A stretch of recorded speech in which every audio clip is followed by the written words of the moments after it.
ഇനി നിങ്ങൾ ആലോചിക്കുക, കളിക്കാർക്ക് നൽകുന്നവരോ സിനിമക്കാർക്ക് നൽകുന്നവരോ ഒരു കളി നടക്കുമ്പോൾ സോഷ്യൽ മീഡിയയിൽ ചർച്ച. ഞാൻ എന്നും ഒരു ഗ്രൂപ്പ് കാണാറുണ്ട്. ഏത് ഗ്രൂപ്പ് എന്ന് ഞാൻ പറയുന്നില്ല. രാവിലെ എണീറ്റ ഫേസ്ബുക്ക് തുറന്നാൽ ഒരു ഗ്രൂപ്പ് കാണും. ഇന്ന് രാത്രി നടക്കുന്ന IPL, അതിൽ ആരാണ് കൂടുതൽ സ്കോർ ചെയ്യുക, ഇന്നാലെന്ന വ്യക്തി എത്ര സ്കോർ ചെയ്യും, അത് കൃത്യമായി ഉത്തരം പറഞ്ഞ ആൾക്ക് ഒരാൾ സ്പോൺസർ. എന്നാ അയാളെ വിളിച്ചിട്ട് നമ്മുടെ മക്കാമ്പ് കെട്ടാൻ 1 സ്ക്വയർ ഫീറ്റ് ഏറ്റെടുക്കോ, ഓടിയ ഓട്ടം പുല്ലുപോലും മുളക്കൂല, അവിടെ വരെ കാണൂല. കളിക്ക് വേണ്ടി എത്ര സ്പോൺസർ ചെയ്യാൻ. ഇനി ഒരു ഫ്ലക്സ് വെക്കണോ, IPL ടീമിന്റെ പേരിൽ ഫ്ലക്സ് വെക്കാൻ, ഞാൻ തന്നെ പിടിച്ചൊരു 2000 രൂപ. ആലോചിക്കാൻ വേണ്ടി പറയാൻ. എനിക്ക് ഇന്ന് ഒരാൾ പറഞ്ഞു, കളിയുടെ ഒരു പന്തയം വെച്ചിട്ട് 10 സെന്റോ 30 സെന്റോ നഷ്ടപ്പെട്ട ഒരാൾ നമ്മുടെ നാട്ടിലുണ്ട്, നമ്മുടെ പതിയടക്ക മേഖലയിലുണ്ട്. അവരോടാണ് ഈ ഞാൻ പറയുന്നത്. അല്ലാഹുവിന്റെ ഹബീബായ റസൂലുള്ളാഹി സ്വല്ലല്ലാഹു അലൈഹി വസല്ലമ തങ്ങളെക്കാളും അല്ലാഹുവിനെക്കാളും ഉമ്മമാരെയും ഉപ്പമാരെയും മക്കളെയും കുടുംബക്കാരെയും സമ്പത്തിനെയും വീടിനോടും സ്നേഹമുണ്ടായാൽ അവര് പോലും തെമ്മാടികളുടെ ലിസ്റ്റിലാണ് അല്ലാഹു കണ്ടതെങ്കിൽ നമ്മൾക്ക് യാതൊരു ഉപകാരം ചെയ്യാത്ത, നമ്മെ ഓർക്കുക പോലും ചെയ്യാത്ത, ജീവിതത്തിൽ ഇന്നവരെ സമുദായത്തിനൊരു നേട്ടം പോലും നൽകാത്ത ഈ സിനിമക്കാരും കളിക്കാരും അവർക്ക് വേണ്ടി നമ്മൾ ചെലവഴിക്കുന്ന സമയങ്ങൾ അല്ലാഹുവിന്റെ കോടതിയിൽ എന്ത് സമാധാനമാണ് ചെറുപ്പക്കാരാ പറയാൻ പോവുക? എന്ത് സമാധാനമാണ്? ഫേസ്ബുക്കിൽ നടന്ന സംവാദങ്ങൾ, വാട്സ്ആപ്പ് ഗ്രൂപ്പുകളിൽ നടന്ന സംവാദങ്ങൾ, ക്ലബ്ബുകളിൽ നടന്ന സംവാദങ്ങൾ, നമ്മുടെ പീഡികത്തിണ്ണയിൽ ഇരുന്നിട്ട് നടത്തിയ സംവാദങ്ങൾ, അതിന് അല്ലാഹുവിന്റെ കോടതിയിൽ എന്ത് സമാധാനമാണ് നമ്മൾ പറയാൻ പോവുക? നിന്റെ വയസ്സിനെ കുറിച്ചും നിന്റെ യുവത്വത്തെ കുറിച്ചും അല്ലാഹു ചോദിക്കാതെ നിന്റെ കാൽപാദങ്ങളെ അനക്കാൻ പറ്റൂല എന്ന് പരിശുദ്ധ റസൂലുള്ളാഹ്. ചിന്തിക്കണം. ഇനി ആലോചിക്ക്, ആർക്ക് വേണ്ടിയാണ് നമ്മൾ ജീവിക്കേണ്ടത്? ആമുഖമായിട്ട് ഞാൻ ഈ വിഷയങ്ങൾ സൂചിപ്പിച്ചു എന്നേ ഉള്ളൂ. ആർക്കു വേണ്ടിയാണ് നമ്മുടെ ജീവിതം നമ്മൾ ചെലവഴിക്കേണ്ടത്? ലഖദ് ജാഅകും റസൂലും മിൻ അൻഫുസികും, നിങ്ങളിൽ നിന്ന് തന്നെ നിങ്ങളിലേക്ക് ഞാനൊരു പ്രവാചകനെ പറഞ്ഞയച്ചിട്ടുണ്ട്. ആ പ്രവാചകന്റെ സവിശേഷത എന്ത്?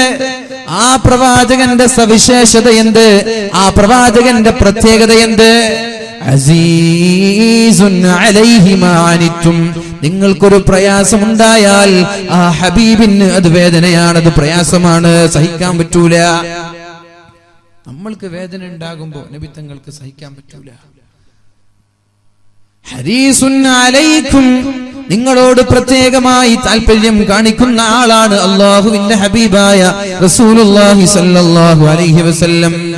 ബിൽ മുഅ്മിനീന റഊഫുർ റഹീം, കാരുണ്യത്തിന്റെയും വിനയത്തിന്റെയും മയത്തിന്റെയും വല്ലാത്ത സ്വൽസ്വഭാവത്തിന്റെയും ഉടമയായ ആ മുത്തു റസൂലുള്ളാഹി സ്വല്ലല്ലാഹു അലൈഹി വസല്ലം നിങ്ങൾക്ക് വേണ്ടി ജീവിച്ച് നിങ്ങളെ ഓർത്ത് മരിച്ച് നാളെ മഹ്ശറയിലേക്ക് പോകുമ്പോൾ നിങ്ങൾക്ക് വേണ്ടി സുജൂദ് ചെയ്ത് നമ്മളിൽപ്പെട്ട ആരെങ്കിലും നരകത്തിൽ കിടക്കുമ്പോ അല്ലാഹുവിനോട് സംവാദം നടത്തി അവസാനത്തെ ആളെയും നരകത്തിൽ നിന്ന് കൈപിടിച്ചുയർത്തി സ്വർഗത്തിലേക്ക് കൊണ്ടുപോകുന്ന മഹാനുഭാവൻ. അവർക്ക് വേണ്ടിയല്ലേ നമ്മുടെ ജീവിതം നമ്മൾ ചെലവഴിക്കേണ്ടത്. അല്ലാതെ നമ്മ ഓർക്കാതെ ജീവിതത്തിൽ ഇന്നേ വരെ നമ്മൾക്ക് ഒരു ഉപകാരം ചെയ്യാതെ, നമ്മളെ കണ്ടാൽ പോലും തിരിച്ചു നോക്കാത്ത, ഒരു സഹായം പോലും ചെയ്യാത്ത ഈ സെലിബ്രിറ്റികൾക്ക് വേണ്ടിയാണോ നമ്മുടെ ജീവിതം ഹോമിക്കപ്പെടേണ്ടത്? ആലോചിക്കണം നമ്മൾ. അല്ലാഹുവിന്റെ റസൂൽ സല്ലല്ലാഹു അലൈഹി വസല്ലമ തങ്ങൾ ആയിഷ ബീവി റളിയല്ലാഹു അൻഹയുടെ സമീപത്തേക്ക് കടന്നു വന്നപ്പോ ആയിഷ ബീവി അല്ലാഹുവിന്റെ ഹബീബായ നബി തങ്ങളെ കാണുന്നുണ്ട്. ത്വീബ നഫ്സിൻ, നല്ല സുസ്മേരവദനായി കാണുന്നുണ്ട്, നല്ല പുഞ്ചിരി തൂകുന്ന സന്തോഷമുള്ള മുഖം കണ്ടപ്പോ അല്ലാഹുവിന്റെ ഹബീബിനോട് ആയിഷ ബീവി റളിയല്ലാഹു അൻഹ ചോദിക്കുന്നുണ്ട്, യാ റസൂലല്ലാഹ്, അല്ലാഹുവിന്റെ ഹബീബേ, അല്ലാഹുവിന്റെ റസൂലേ, മുത്തുനബിയേ, ഉദ്ഉല്ലാഹ ലി, എനിക്ക് വേണ്ടി ദുആ ചെയ്യുമോ, എനിക്ക് വേണ്ടി പ്രാർത്ഥിക്കുമോ നബിയേ? അല്ലാഹുവിന്റെ ഹബീബിനോട് റസൂലുള്ളാഹി സ്വല്ലല്ലാഹു അലൈഹി വസല്ലമ തങ്ങളോട് ആയിഷ ബീബി റളിയല്ലാഹു അൻഹ പറയുകയാണ്, ഉദ്ഉല്ലാഹ ലീ, എനിക്ക് വേണ്ടി ദുആ ചെയ്യുമോ നബിയേ? അപ്പോഴാണ് അല്ലാഹുവിന്റെ ഹബീബ് ദുആ ചെയ്തത്, അല്ലാഹുമ്മഗ്ഫിർ ലി ആയിഷ, അല്ലാഹുവേ ആയിഷക്ക് നീ പുറത്തു കൊടുക്കണേ അല്ലാഹ്, അല്ലാഹുവേ ആയിഷക്ക് നീ മാപ്പ് നൽകണമേ അല്ലാഹ്, അല്ലാഹുവേ ആയിഷയുടെ പാപങ്ങൾ നീ പുറത്തു കൊടുക്കണമേ അല്ലാഹ്. മാ തഖദ്ദമ മിൻ ദംബിഹാ വമാ തഅഖർ, ആയിഷ ബീവി ചെയ്തു പോയ പാപങ്ങൾ നീ പുറത്തു കൊടുക്കണേ അല്ലാഹ്. വമാ തഅഖർ, ആയിഷ ബീവി ഇനി ചെയ്യാൻ പോകുന്ന പാപങ്ങളും നീ പുറത്തു കൊടുക്കണമേ എന്ന് അല്ലാഹുവിന്റെ ഹബീബായ റസൂലുള്ളാഹി സ്വല്ലല്ലാഹു അലൈഹി വസല്ലം തങ്ങൾ ദുആ ചെയ്തപ്പോ ആയിഷ ബീവിക്ക് സന്തോഷം കൊണ്ട് ആയിഷ ബീവി തുള്ളിച്ചാടുകയാണ്. എന്നിട്ട് അല്ലാഹുവിന്റെ ഹബീബ് സ്വല്ലല്ലാഹു അലൈഹി വസല്ലമ തങ്ങളുടെ മുന്നിലേക്ക് ആയിഷ ബീവി റളിയല്ലാഹു അൻഹ ചിരിച്ച് ഹബീബിന്റെ മടിത്തട്ടിലേക്ക് വീഴുകയാണ്. ആ ഒരു ചിരി കണ്ടപ്പോ ആയിഷ ബീവി റളിയല്ലാഹു അൻഹയോട് അല്ലാഹുവിന്റെ ഹബീബ് ചോദിച്ചു, ആയിഷ അയസുറുകി ദുആഇ, എന്റെ ഈ പ്രാർത്ഥന ആയിഷ നിനക്ക് സന്തോഷം നൽകിയിട്ടുണ്ടോ? ഞാൻ ഈ പ്രാർത്ഥിച്ചപ്പോ, ഞാൻ ഈ ദുആ ചെയ്തപ്പോ ആയിഷ നിനക്ക് സന്തോഷം ഉണ്ടായിട്ടുണ്ടോ? അപ്പോഴാണ് ആയിഷ ബീവി പറഞ്ഞത്, യാ റസൂലല്ലാഹ് വമാ ലീ ലാ യസുറുനി ദുആഉ, നിങ്ങൾ അങ്ങനെ ദുആ ചെയ്താൽ, നിങ്ങൾ ഇങ്ങനെ പ്രാർത്ഥിച്ചാൽ എന്റെ കഴിഞ്ഞുപോയ പാപങ്ങളും വരാനിരിക്കുന്ന പാപങ്ങളും പുറത്തു തരാൻ വേണ്ടി നിങ്ങൾ എനിക്ക് വേണ്ടി ദുആ ചെയ്താൽ ഞാൻ എങ്ങനെയാണ് നബിയെ സന്തോഷിക്കാതിരിക്കുക എന്ന് അല്ലാഹുവിന്റെ ഹബീബിനോട് ആയിഷ ബീവി ചോദിച്ചപ്പോഴാണ് അവിടെ ഒരു യാഥാർത്ഥ്യം റസൂലുള്ളാഹി തങ്ങൾ പറയുന്നത്, എന്റെ ചെറുപ്പക്കാരാ, എന്റെ സഹോദരിമാരെ, ഉമ്മമാരെ, ഉപ്പമാരെ, അല്ലാഹുവിന്റെ ഹബീബ് ആയിഷയോട് പറയുന്ന മറുപടിയുണ്ട്. മനസ്സിൽ അല്പം പോലും കാരുണ്യത്തിന്റെ കടാക്ഷത്തിന്റെ ഒരു അല്പമെങ്കിലും നിങ്ങളുടെ മനസ്സിലുണ്ടെങ്കിൽ, ഹബീബിനോടുള്ള മഹബ്ബത്തിന്റെ ഒരണുമണി തൂക്കം നിങ്ങളുടെ മനസ്സിലുണ്ടെങ്കിൽ നിങ്ങളുടെ നെഞ്ചകങ്ങളിൽ കുത്തിവെക്കണം. അല്ലാഹുവിന്റെ ഹബീബ് സ്വല്ലല്ലാഹു അലൈഹി വസല്ലമ തങ്ങൾ ആയിഷയോട് പറയുന്ന മറുപടി, എന്നാൽ ആയിഷ വല്ലാഹ്, അല്ലാഹുവാണ് സത്യം, ഇന്നഹാ ലദഅവതി, ഈ ദുആയാണ്, ഈ പ്രാർത്ഥനയാണ് ഞാൻ എന്നും ദുആ ചെയ്യുന്നത്, ലി ഉമ്മതി, എന്റെ സമുദായത്തിന് വേണ്ടി, എന്റെ ഉമ്മത്തിന് വേണ്ടി ഞാൻ എല്ലാ നിസ്കാരത്തിലും ഈ ദുആ ചെയ്യാറുണ്ട്. ഞാൻ ഇശാ നിസ്കരിച്ചാൽ, മഗ്രിബ് നിസ്കരിച്ചാൽ, സുബ്ഹി നിസ്കരിച്ചാൽ, ളുഹർ നിസ്കരിച്ചാൽ, അസ്ർ നിസ്കരിച്ചാൽ, എല്ലാ നിസ്കാരത്തിലും എന്റെ സമുദായത്തിന് വേണ്ടി, എന്റെ ഉമ്മത്തിന് വേണ്ടി ഈ ദുആ ചെയ്യാറുണ്ട് എന്ന് അല്ലാഹുവിന്റെ ഹബീബായ മുഹമ്മദുർ റസൂലുള്ളാഹ്. സലാത്തിന്റെ സൗണ്ട് പോരാ, എനിക്ക് സൗണ്ട് തൃപ്തിയാവാഞ്ഞിട്ടാണ് ഞാൻ ഇങ്ങനെ പിടിക്കുന്നത്. സലാത്ത് ഉറക്കെ ചെല്ലണം. അല്ലാഹു തൗഫീഖ് ചെയ്യട്ടെ. അല്ലാഹുവിന്റെ ഹബീബായ റസൂലുള്ളാഹി സ്വല്ലല്ലാഹു അലൈഹി വസല്ലമ തങ്ങൾ ആയിഷയോട് പറയാണ്, ആയിഷ നിനക്ക് വേണ്ടി ഇപ്പോൾ ഞാൻ ദുആ ചെയ്തു, പക്ഷേ ഈ ദുആയല്ല, ഈ പ്രാർത്ഥന ഞാൻ എല്ലാ നിസ്കാരത്തിലും എന്റെ സമുദായത്തിന് വേണ്ടി ചെയ്യുന്നുണ്ട്. അടിമ്പായി എന്ന് പറയുന്ന ഈ ചടേക്കാൽ എന്ന് പറയുന്ന പ്രദേശത്ത് താമസിക്കുന്ന ഓരോ ഉമ്മത്തിനും, ഓരോ മുസ്ലിമിനും വേണ്ടി അല്ലാഹുവിന്റെ ഹബീബ് ദുആ ചെയ്തിട്ടുണ്ട്, അല്ലാഹുവേ പുറത്തു കൊടുക്കണമെന്ന്. ഇനി ആലോചിക്ക്, ആർക്ക് വേണ്ടിയാണ് നമ്മുടെ ജീവിതത്തിന്റെ സമയം നമ്മൾ ചെലവഴിക്കേണ്ടത്? ഇന്ന് സുബഹി നിസ്കാരം കഴിഞ്ഞത് മുതൽ ഈ രാത്രി അർദ്ധരാത്രിയിലേക്ക് കാലെടുത്ത് വെച്ചുകൊണ്ടിരിക്കുന്ന ഈ സമയം വരെ ഈ ഹബീബിന് വേണ്ടി നമ്മൾ എന്ത് ചെയ്തു ചെറുപ്പക്കാരാ?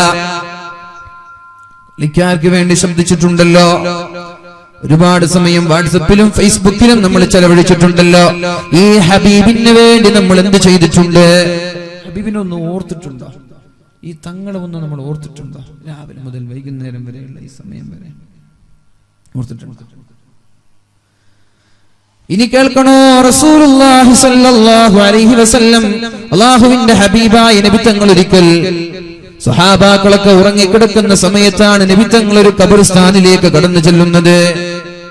ഖബർസ്ഥാനിലേക്ക് കടന്നു ചെല്ലുന്നുണ്ട്. എന്നിട്ട് ഖബറിന്റെ അടുത്ത് നിന്ന് അല്ലാഹുവിന്റെ ഹബീബായ റസൂലുള്ളാഹി സ്വല്ലല്ലാഹു അലൈഹി വസല്ലം അവിടെ നിന്ന് ദുആ ചെയ്യുന്നുണ്ട്. വദിത്തു, ഞാൻ കൊതിച്ചു പോവുകയാണ്, ഞാൻ എന്റെ സഹോദരങ്ങളെ കണ്ടിരുന്നുവെങ്കിലെന്ന് ഞാൻ ആഗ്രഹിച്ചു പോവുകയാണ്. എന്റെ സഹോദരങ്ങളെ കണ്ടിരുന്നുവെങ്കിലെന്ന് ഞാൻ കൊതിച്ചു പോവുകയാണ് എന്ന് അല്ലാഹുവിന്റെ ഹബീബായ റസൂലുള്ളാഹി സ്വല്ലല്ലാഹു അലൈഹി വസല്ലമ തങ്ങൾ ഖബറിന്റെ അടുത്ത് നിന്ന് ഇങ്ങനെ ദുആ ചെയ്യുമ്പോഴാണ് ഒരു സ്വഹാബി ആ വഴിയിലൂടെ കടന്നു വരുന്നത്. ഇഷ്തഖ്തു ലി ഇഖ്വാനി, എന്റെ സഹോദരങ്ങളെ കാണാൻ എനിക്ക് പൂതിയുണ്ട്, എന്റെ സഹോദരങ്ങളെ കാണാൻ എനിക്ക് ആഗ്രഹമുണ്ട്, എന്റെ സഹോദരങ്ങളെ കാണണമെന്ന് എനിക്ക് വല്ലാത്ത ആഗ്രഹമുണ്ട്. ഇഷ്തഖ്തു ലി ഇഖ്വാനി, എന്റെ സഹോദരങ്ങളെ കാണാൻ എനിക്ക് ആഗ്രഹമുണ്ട് എന്ന് അല്ലാഹുവിന്റെ ഹബീബായ റസൂലുള്ളാഹി സ്വല്ലല്ലാഹു അലൈഹി വസല്ലമ തങ്ങൾ പറഞ്ഞപ്പോഴാണ് സ്വഹാബി ചോദിക്കുന്നത്, യാ റസൂലല്ലാഹ്, അല്ലാഹുവിന്റെ ഹബീബേ, അവലസ്നാ ഇഖ്വാനുക യാ റസൂലല്ലാഹ്, നബിയേ ഞങ്ങൾ അങ്ങയുടെ സഹോദരങ്ങളല്ലേ നബിയേ, ഞങ്ങൾ അങ്ങയുടെ സഹോദരങ്ങളല്ലേ, ഞങ്ങളെ കാണുന്നുണ്ടല്ലോ, പിന്നെ ആരെക്കുറിച്ചാണ് എനിക്ക് എന്റെ സഹോദരങ്ങളെ കാണാൻ പൂതിയുണ്ട് എന്ന് നിങ്ങൾ പറഞ്ഞത്? അപ്പോഴാണ് അല്ലാഹുവിന്റെ ഹബീബായ റസൂലുള്ളാഹി സ്വല്ലല്ലാഹു അലൈഹി വസല്ലമ തങ്ങൾ പറഞ്ഞത്, നിങ്ങൾ എന്റെ സഹോദരങ്ങളല്ല, നിങ്ങൾ എന്റെ സഹോദരങ്ങളല്ല, നിങ്ങൾ എന്റെ സ്വഹാബാക്കളാണ്, നിങ്ങൾ എന്റെ ഫോളോവേഴ്സ് ആണ്, നിങ്ങൾ എന്റെ അനുചരന്മാരാണ്, നിങ്ങൾ എന്റെ സഹോദരങ്ങളല്ല. പിന്നെ ആരെക്കുറിച്ചാണ് നബിയേ നിങ്ങൾ സഹോദരങ്ങൾ എന്ന് പറഞ്ഞത്? ആരെക്കുറിച്ചാണ് നബിയേ? അപ്പോഴാണ് അല്ലാഹുവിന്റെ ഹബീബായ റസൂലുള്ളാഹി സ്വല്ലല്ലാഹു അലൈഹി വസല്ലമ തങ്ങൾ സ്വഹാബയോട് പറഞ്ഞു കൊടുക്കുന്നത്, ഞാൻ എന്റെ സഹോദരങ്ങളെ കാണണമെന്ന് പറഞ്ഞ് ആഗ്രഹിച്ചത് ഇനി വരാനിരിക്കുന്ന എന്റെ മരണശേഷം വരാനിരിക്കുന്ന ആളുകളെ കുറിച്ചാണ്. എന്റെ ശേഷം വരാനിരിക്കുന്ന ആളുകളെ കുറിച്ചാണ് ഞാൻ പറഞ്ഞത്. ആരാ? നമ്മളെ കുറിച്ച്. എനിക്ക് എന്റെ വഫാത്തിന്റെ ശേഷം വരാനിരിക്കുന്ന എന്റെ ഉമ്മത്തിനെ, എന്റെ സമുദായത്തെ കാണാൻ എനിക്ക് വലിയ ആഗ്രഹമുണ്ട്. അവരെ ഓർത്തിട്ട് ഞാൻ കരയാണ്. നമ്മളെ ഓർത്തിട്ട് ജീവിതത്തിന്റെ അവസാന ഭാഗത്ത് അള്ളാഹുവിന്റെ ഹബീബ് കരഞ്ഞു പോയിട്ടുണ്ട്. എനിക്കവരെ കാണണം. കാണാൻ പറ്റാത്തതിലുള്ള വിഷമമാണ് ജീവിതത്തിന്റെ അവസാന സമയങ്ങളിൽ ഖബർസ്ഥാനിലേക്ക് ഏകാന്തനായി ചെന്ന് നമ്മെ ഓർത്ത് അള്ളാഹുവിന്റെ ഹബീബ് കരഞ്ഞത്. നമ്മൾക്കൊരു സമയമെങ്കിലും ആ ഹബീബിനെ ഓർത്ത് കരയാൻ സമയം കിട്ടിയിട്ടുണ്ടോ? ആ ഹബീബിനെ ഒന്ന് ഓർക്കാൻ സമയം കിട്ടിയിട്ടുണ്ടോ? റസൂലുള്ളാഹി സ്വല്ലല്ലാഹു അലൈഹി വസല്ലം തങ്ങളെ ഓർക്കാൻ സമയം കിട്ടിയിട്ടുണ്ടോ? അല്ലാഹുവിന്റെ ഹബീബായ റസൂലുള്ളാഹി സ്വല്ലല്ലാഹു അലൈഹി വസല്ലം ഒരിക്കൽ പറയുന്നുണ്ട്, എല്ലാ ആളുകൾക്കും, എല്ലാ പ്രവാചകന്മാർക്കും അല്ലാഹു തആല ദുആ ചെയ്യാൻ ഒരു സമ്മതം കൊടുക്കുന്നുണ്ട്. എല്ലാ പ്രവാചകന്മാർക്കും ഒരു ദുആ അല്ലാഹു നൽകുന്നുണ്ട്. ആ ദുആ ചെയ്താൽ ഉത്തരം കിട്ടുമെന്ന് ഉറപ്പാണ്. ആ ദുആയിന് ഉത്തരം കിട്ടുമെന്ന് ഉറപ്പാണ്. അങ്ങനെ ഒരു ദുആ എല്ലാ നബിമാർക്കും കൊടുത്തിട്ടുണ്ട്. ലികുല്ലി നബിയിൻ ദഅവത്തുൻ മുസ്തജാബ, എല്ലാ നബിമാർക്കും അല്ലാഹു ഉത്തരം നൽകുന്ന ഒരു പ്രാർത്ഥന നൽകുന്നുണ്ട്, ഉത്തരം നൽകുന്ന ഒരു പ്രാർത്ഥന. പക്ഷേ എല്ലാ അമ്പിയാക്കളും അവരവരുടെ ആ കാലഘട്ടത്തിൽ തന്നെ ദുആ ചെയ്ത ആ പ്രാർത്ഥന തീർത്തപ്പോ, ഞാൻ എന്റെ ദുആഇനെ വഉരീദു അൻ അഖ്തബിഅ ദഅവതി, എന്റെ പ്രാർത്ഥനയെ ഞാൻ മഹ്ശറയിലേക്ക് വേണ്ടി എടുത്തു വെക്കുകയാണ്. ഞാൻ ഇവിടെ ദുആ ചെയ്യുന്നില്ല. ആദം നബി അലൈഹിസ്സലാം ദുആ ചെയ്തു. ആദം നബി അലൈഹിസ്സലാം ദുആ ചെയ്തു. മഹാനായ നൂഹ് നബി അലൈഹിസ്സലാം ദുആ ചെയ്തു. മഹാനായ ഇബ്രാഹിം നബി അലൈഹിസ്സലാം ദുആ ചെയ്തു. ഈസാ നബി അലൈഹിസ്സലാം ദുആ ചെയ്തു.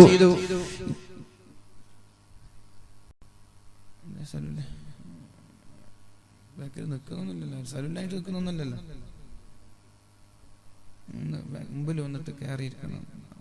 സമയമായി, കുറച്ച് സമയമുള്ളൂ. ഒന്നെല്ലാവരും മുമ്പിൽ ഇരുന്നോളൂ. എനിക്കൊന്ന് ക്ലാരിറ്റി കൊടുക്കുക ശബ്ദത്തിന്. ഇത് മോണിറ്റർ അല്ലല്ലോ, പുറത്തു വെക്കുന്ന ബോക്സ് അല്ലേ? ഇത് മോണിറ്റർ അല്ലല്ലോ, പുറത്തു വെക്കുന്ന ബോക്സ് അല്ലേ? ഇതൊന്നല്ലോ, ഇതൊരു 4 എണ്ണം വെക്കണം. നിങ്ങൾ പറയും ഇന്നലെ എന്ന് പറഞ്ഞിട്ടില്ലേ? ഇന്നലെ പറഞ്ഞിട്ടുണ്ട്, ശരിയാണ്. എനിക്ക് റമദാൻ പെരുന്നാൾ വരെ ദിവസവും പരിപാടിയാണ്. പെരുന്നാൾ വരെ റമദാനിൽ 3 പരിപാടിയൊക്കെയാണ്. ഒരു സ്ഥലത്ത് ഒരു മൈക്ക് പറ്റിച്ചാൽ പിന്നെ 2-3 ആഴ്ച ഇങ്ങനെ അഡ്ജസ്റ്റ് ചെയ്ത് പോകേണ്ടി വരും. ഇന്നലെ പ്രസംഗിച്ചിട്ടുണ്ട്, മിഞ്ഞാന്ന് പ്രസംഗിച്ചിട്ടുണ്ട്, ഇന്ന് മഗ്‌രിബ് മുതൽ ഇതാ 12 മണി വരെ പ്രസംഗിക്കുന്നുണ്ട്. പക്ഷെ നമുക്ക് ഒരു ഡിമാൻഡില്ല. ഞാനത് വാങ്ങിക്കൊള്ളട്ടെ, പ്രത്യേകം പറഞ്ഞിട്ടുണ്ട് എൻ്റെ ഡിമാൻഡ് ഇന്നതാണെന്ന്. അപ്പോൾ അതുകൊണ്ട് അഡ്ജസ്റ്റ് ചെയ്യണം. എന്നല്ലെങ്കിൽ ശബ്ദം നാളേക്ക് ഉണ്ടാവില്ല. മറ്റന്നാൾ വലിയൊരു പരിപാടി, നമ്മുടെ സ്ഥാപനം സംഘടിപ്പിക്കുന്ന ഒരു പരിപാടി മാലിക് ദിനാറിൽ വരുന്നുണ്ട് 27-ാം തീയതി. പരിപാടി ഞാനേ ഉള്ളൂ പ്രസംഗിക്കാൻ. അപ്പൊ അവിടേക്ക് പ്രസംഗത്തിന് സൗണ്ട് ഇല്ലെങ്കിൽ അവർ ചെലവഴിച്ച ഈ ചെലവും അവർ എല്ലാം നഷ്ടത്തിലാവും. അതുകൊണ്ട് നിങ്ങൾക്ക് ക്ഷണിക്കാൻ നമ്മുടെ സ്ഥാപനത്തിന്റെ പൂർവ്വ വിദ്യാർത്ഥികളായ ഇമാമ സംഘടിപ്പിക്കുന്ന ഒരു പ്രൗഢമായ ഒരു പരിപാടിയാണ്. 27-ാം തീയതി വെള്ളിയാഴ്ച മഗ്രിബ് നിസ്കാരം കഴിഞ്ഞ് മക്കാമിൽ സിയാറത്ത് ചെയ്ത് അവിടെയുള്ള മുസ്ലിം ഗ്രൗണ്ടിൽ വളരെ വിപുലമായി നടത്താൻ നിങ്ങളൊക്കെ വരണം ഇൻഷാ അല്ലാഹ്. പരിശുദ്ധമായ ഖുർആനിന്റെ ആഴങ്ങളിൽ ഇറങ്ങിയിട്ടുള്ള വളരെ വിശാലമായ ഒരു വിഷയം ഇവിടെ ചർച്ച ചെയ്യണം. അല്ലാഹു തൗഫീഖ് ചെയ്യട്ടെ. അപ്പൊ എന്റെ പ്രിയപ്പെട്ട സഹോദരങ്ങൾ ശ്രദ്ധിക്കേണ്ട ഒരു വിഷയം, ലികുല്ലി നബിയിൻ ദഅവത്തും മുസ്തജാബ. എല്ലാ അമ്പിയാക്കൾക്കും അല്ലാഹു ദുആ ചെയ്യാൻ ഉത്തരം നൽകുന്ന ഒരു ദുആ നൽകിയിട്ടുണ്ട്. ലികുല്ലി നബിയിൻ ദഅവത്തും മുസ്തജാബ. എല്ലാ പ്രവാചകന്മാർക്കും അല്ലാഹു ഒരു പ്രാർത്ഥന നൽകിയിട്ടുണ്ട്. ആ പ്രാർത്ഥന ദുആ ചെയ്താൽ ഉടനെ തന്നെ അല്ലാഹു ഉത്തരം നൽകുമെന്ന് അല്ലാഹുവിന്റെ ഹബീബ് പറയുന്നുണ്ട്. ഉടനെ ഉത്തരം ചോദിച്ചാൽ മതി, ഉത്തരം നൽകാമെന്ന് അല്ലാഹുവിന്റെ വാഗ്ദാനമാണ്. പക്ഷേ എനിക്കും അങ്ങനെ ഒരു ദുആ അല്ലാഹു തആല നൽകിയിട്ടുണ്ട്. ഞാൻ ആ ദുആഇനെ ദുനിയാവിൽ ഉപയോഗിച്ചിട്ടില്ല. ഉപയോഗിക്കണമായിരുന്നു എവിടെ? ചെറുപ്പക്കാരാ കേൾക്കണം ഇത്.